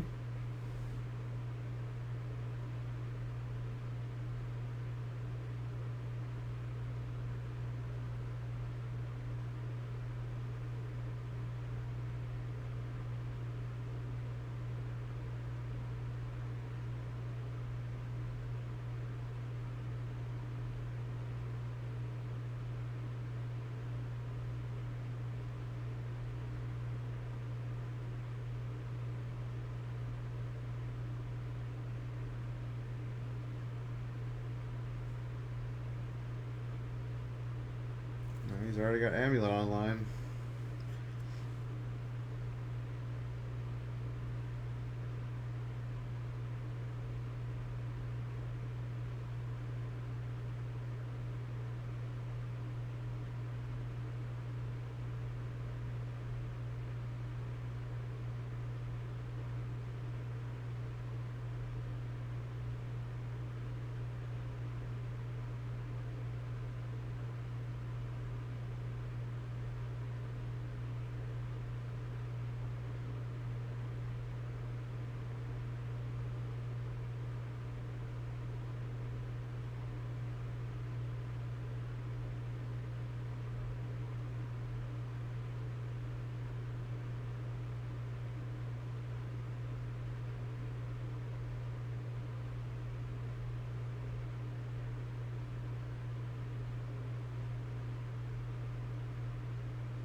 There's Miss Ashiok, or is it Mr. Ashiok? Is that Planeswalker androgynous, or does it actually have a sex? I never knew for sure. That could be a dude or a chick.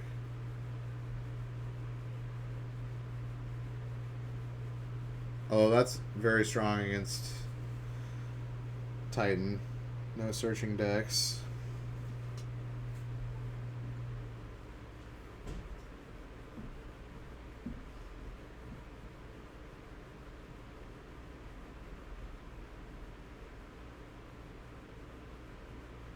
No Dryad.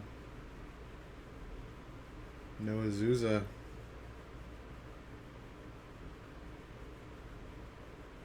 Well, if he has a bounce land, he can play Titan next turn. Because Castle Garenbrig is just really good.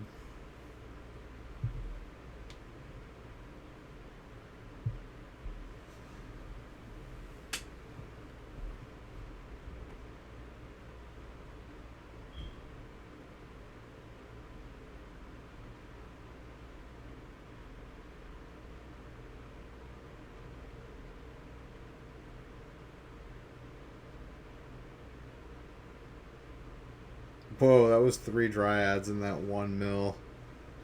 Whoa. Feels bad.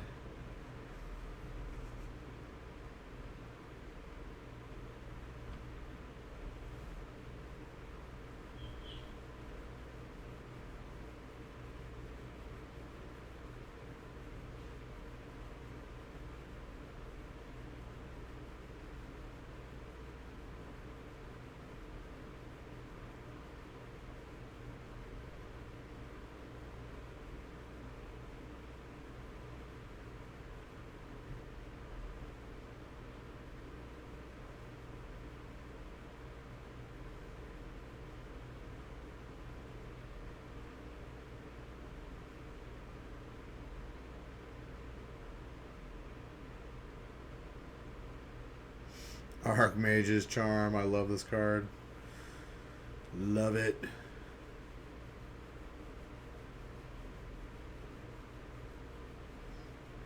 Dude, he didn't steal the Sakura Tribe Scout.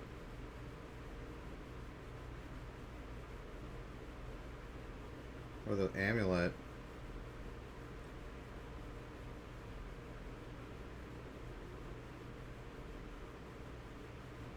Alright, he's got a fatal push for that. Could have stolen the amulet, though.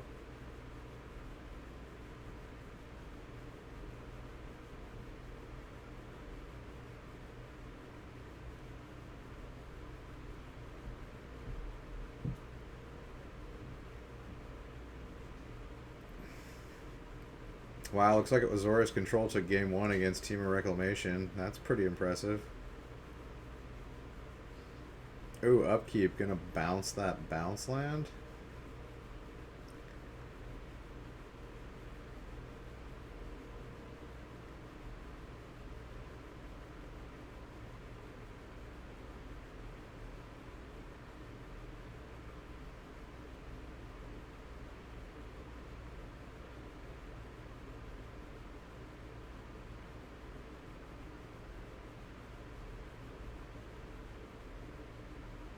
It's like he's got pretty good control over this game.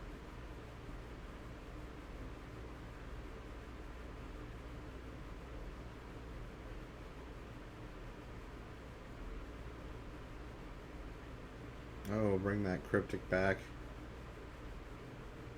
Dude, Mystic Sanctuary is so stupid. So good.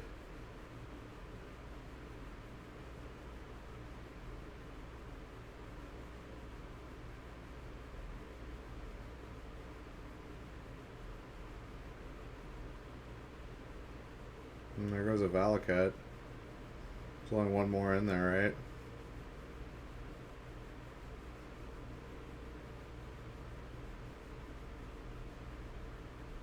I guess that's the end of the Ashiok shenanigans, though.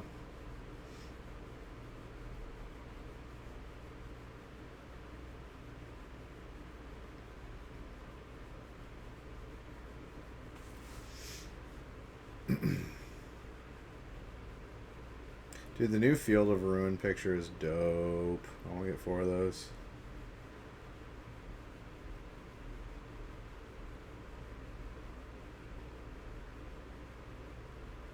They're only like 50 cents, too. Let me get those.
Oh, but he drew the Azusa. Get wrecked.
Alright, Roy found half the combo.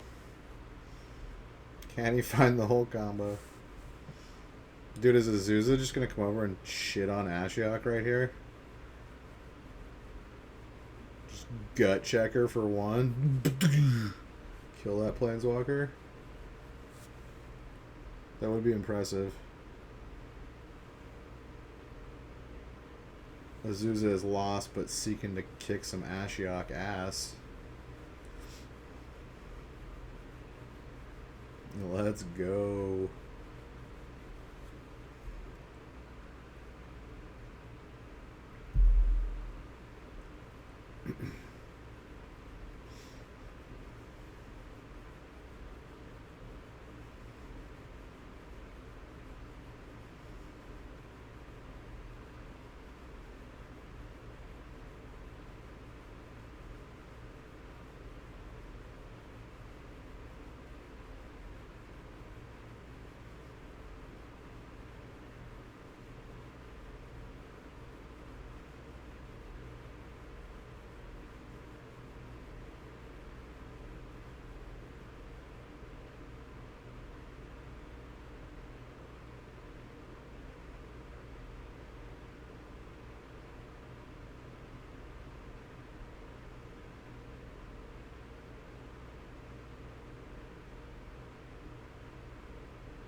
Does this Demir deck even play Urza? Oh yeah, I guess it's Urza. I haven't seen him play Urza yet. Maybe I have. I only seen it play like once though. I wonder if it plays 4 of.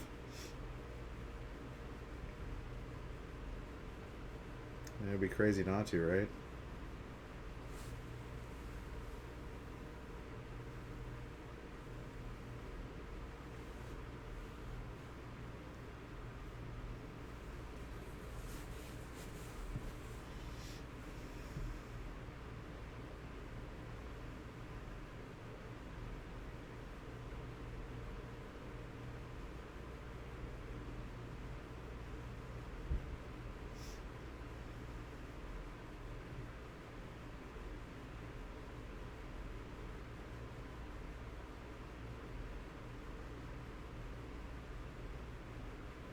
Yeah, this is modern.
Dude, that would be so gross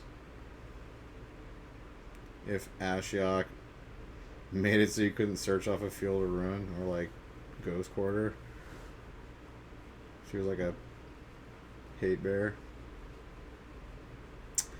Do I play Magic the Gathering Arena? Yeah, I do sometimes. I usually just like draft on there for like new sets and stuff. I want to like see the cards and like see how they work and stuff. Don't really play. I mean, I did play Standard on there for a little bit, but I'm more of a paper Magic player. I play F&M every Friday, usually Modern, but I'll draft online on Arena.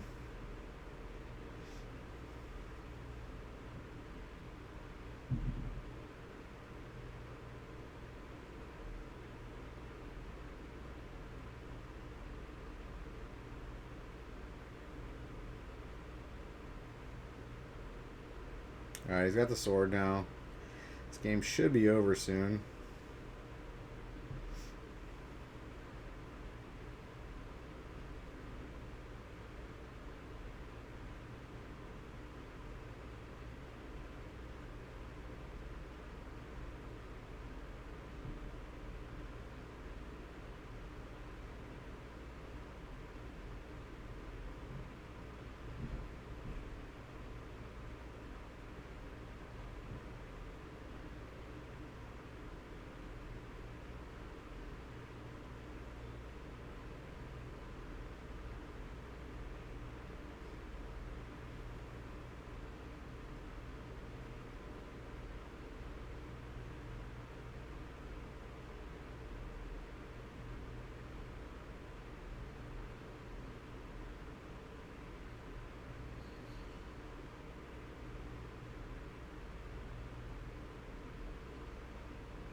Crawworm. Yes. See how dope those cards look? It's a beta Crawworm right there. It's fucking dope. Actually, no, that's an alpha. Maybe it was a beta. The corners looked a little bit round.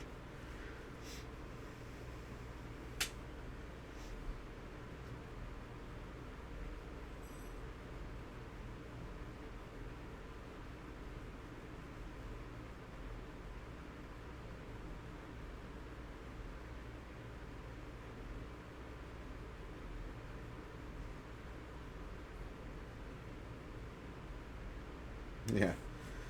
Scoop them up.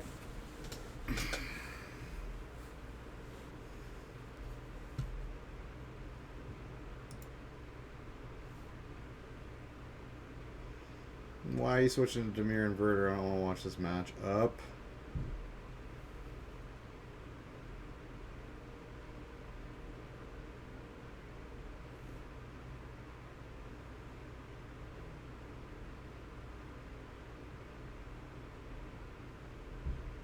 Wow, Azorius control 2-0 Teamer Reclamation. That's impressive. That's super impressive.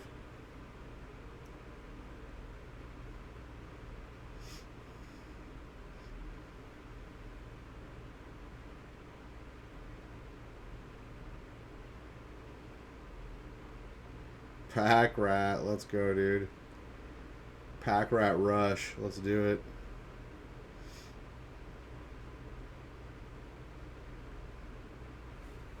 Dude, I love this card when it's in Standard. I played Mono Black Devotion with Green Splash, baby. Gray Merchants, Pack Rats, Underworld Connections. Fuck yeah. Abrupt Decay. That deck was money. Thoughtseize. Fuck yeah.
Takes the inverter.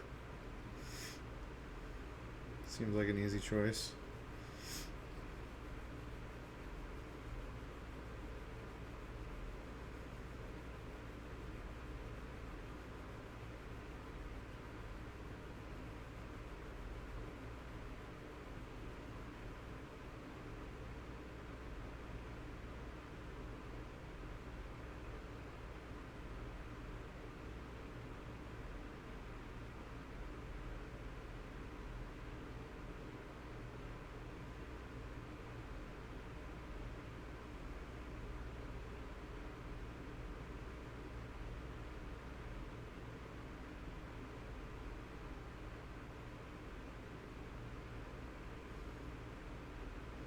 Yes, hard cast another Pack Rat. Dude,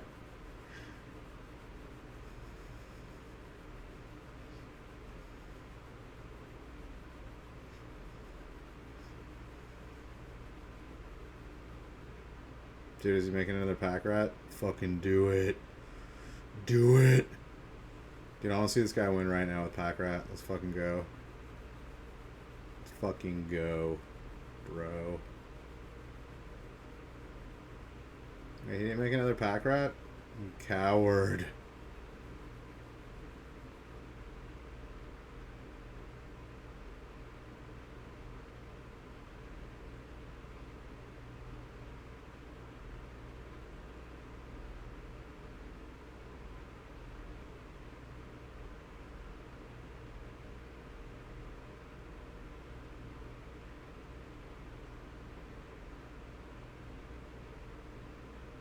Mr. JC is getting countered. Oh, make that Pack Rat, bro. What the hell? Bernie Smith? What?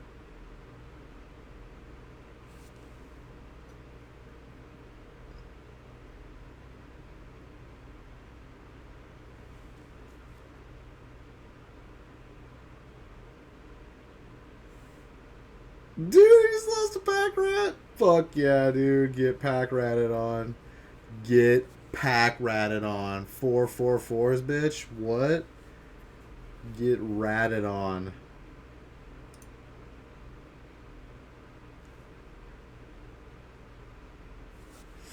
Alright, we're back over to Wurza Titan.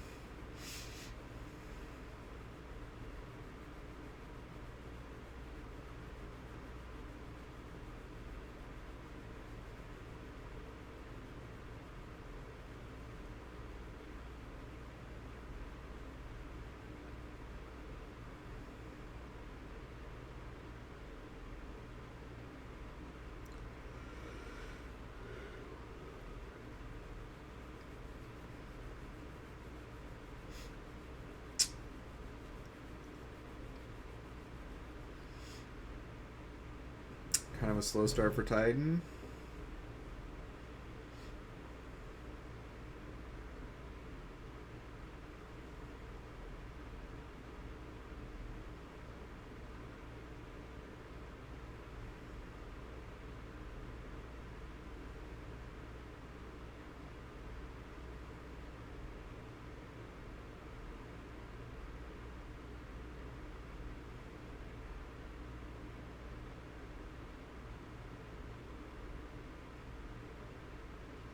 Okay, finds the amulet on turn 2.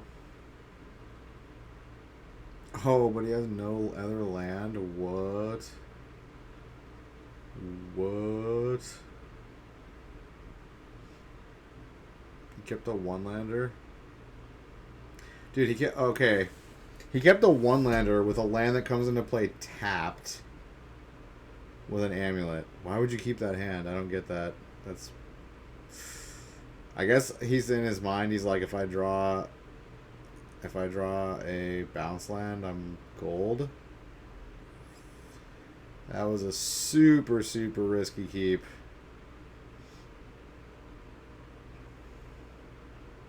Yeah, he had Azusa.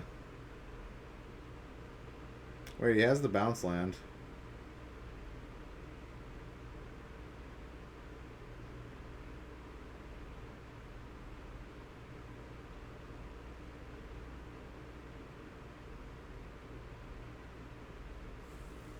Oh, he couldn't play Azusa because he had to pay for the amulet. What an awkward hand. Okay, now he's going to get the Azusa taken. Okay, this hand got way worse. Just got way worse.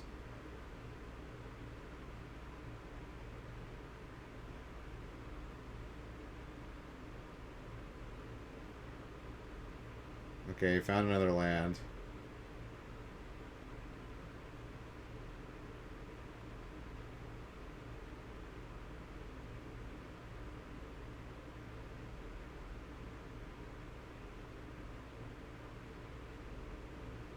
Another Signet.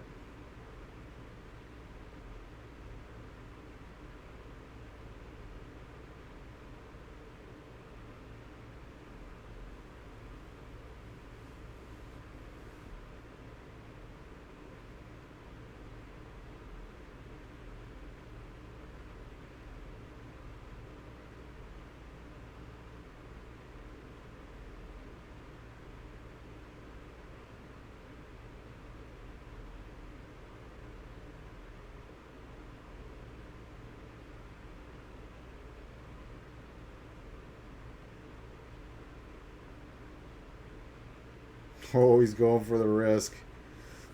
He's going for the risk play. Okay, this could blow up in his face fucking hardcore.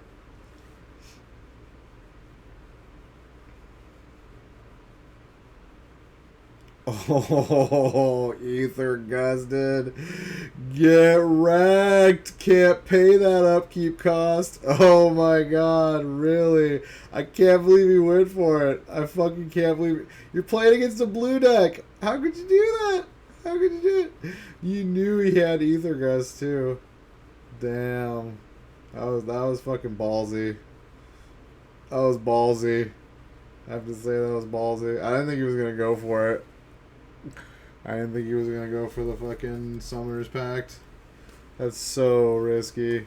Like, there's so many things that could fuck you there. Like, he could untap, Cryptic, bounce one of his lands. There's, like, so many things he could have done. He could have Cryptic one of his lands away. He could have Field of Ruined one of his lands. He could have had Ether Gust, which he had. Like, there were, like, way too many things that make him lose the game there. I think that was a horrible, horrible choice. Maybe he felt like just he was so behind he had to go for it. But I wouldn't have kept that hand to begin with. I think that was a super greedy keep. But, GG's to the winner. Little Baumeister. Growing that afro back out. Little Baumeister. At least he wasn't playing Titan. He was playing little Demir Wurza. Awesome. That was a good top four. There's some good games. But I guess that concludes our commentating of Star City Games Team Constructed Open, Richmond, Virginia. And yeah, you can watch this video on my YouTube channel. It's going to be in HD on there. That's lock_daddy. You can watch it on my Twitch channel, which is twitch.tv/lock_daddy. Follow me on Twitter, which is lock_daddy1 for updates on all my streaming and everything else going on in my life. And yeah, we'll see you next time.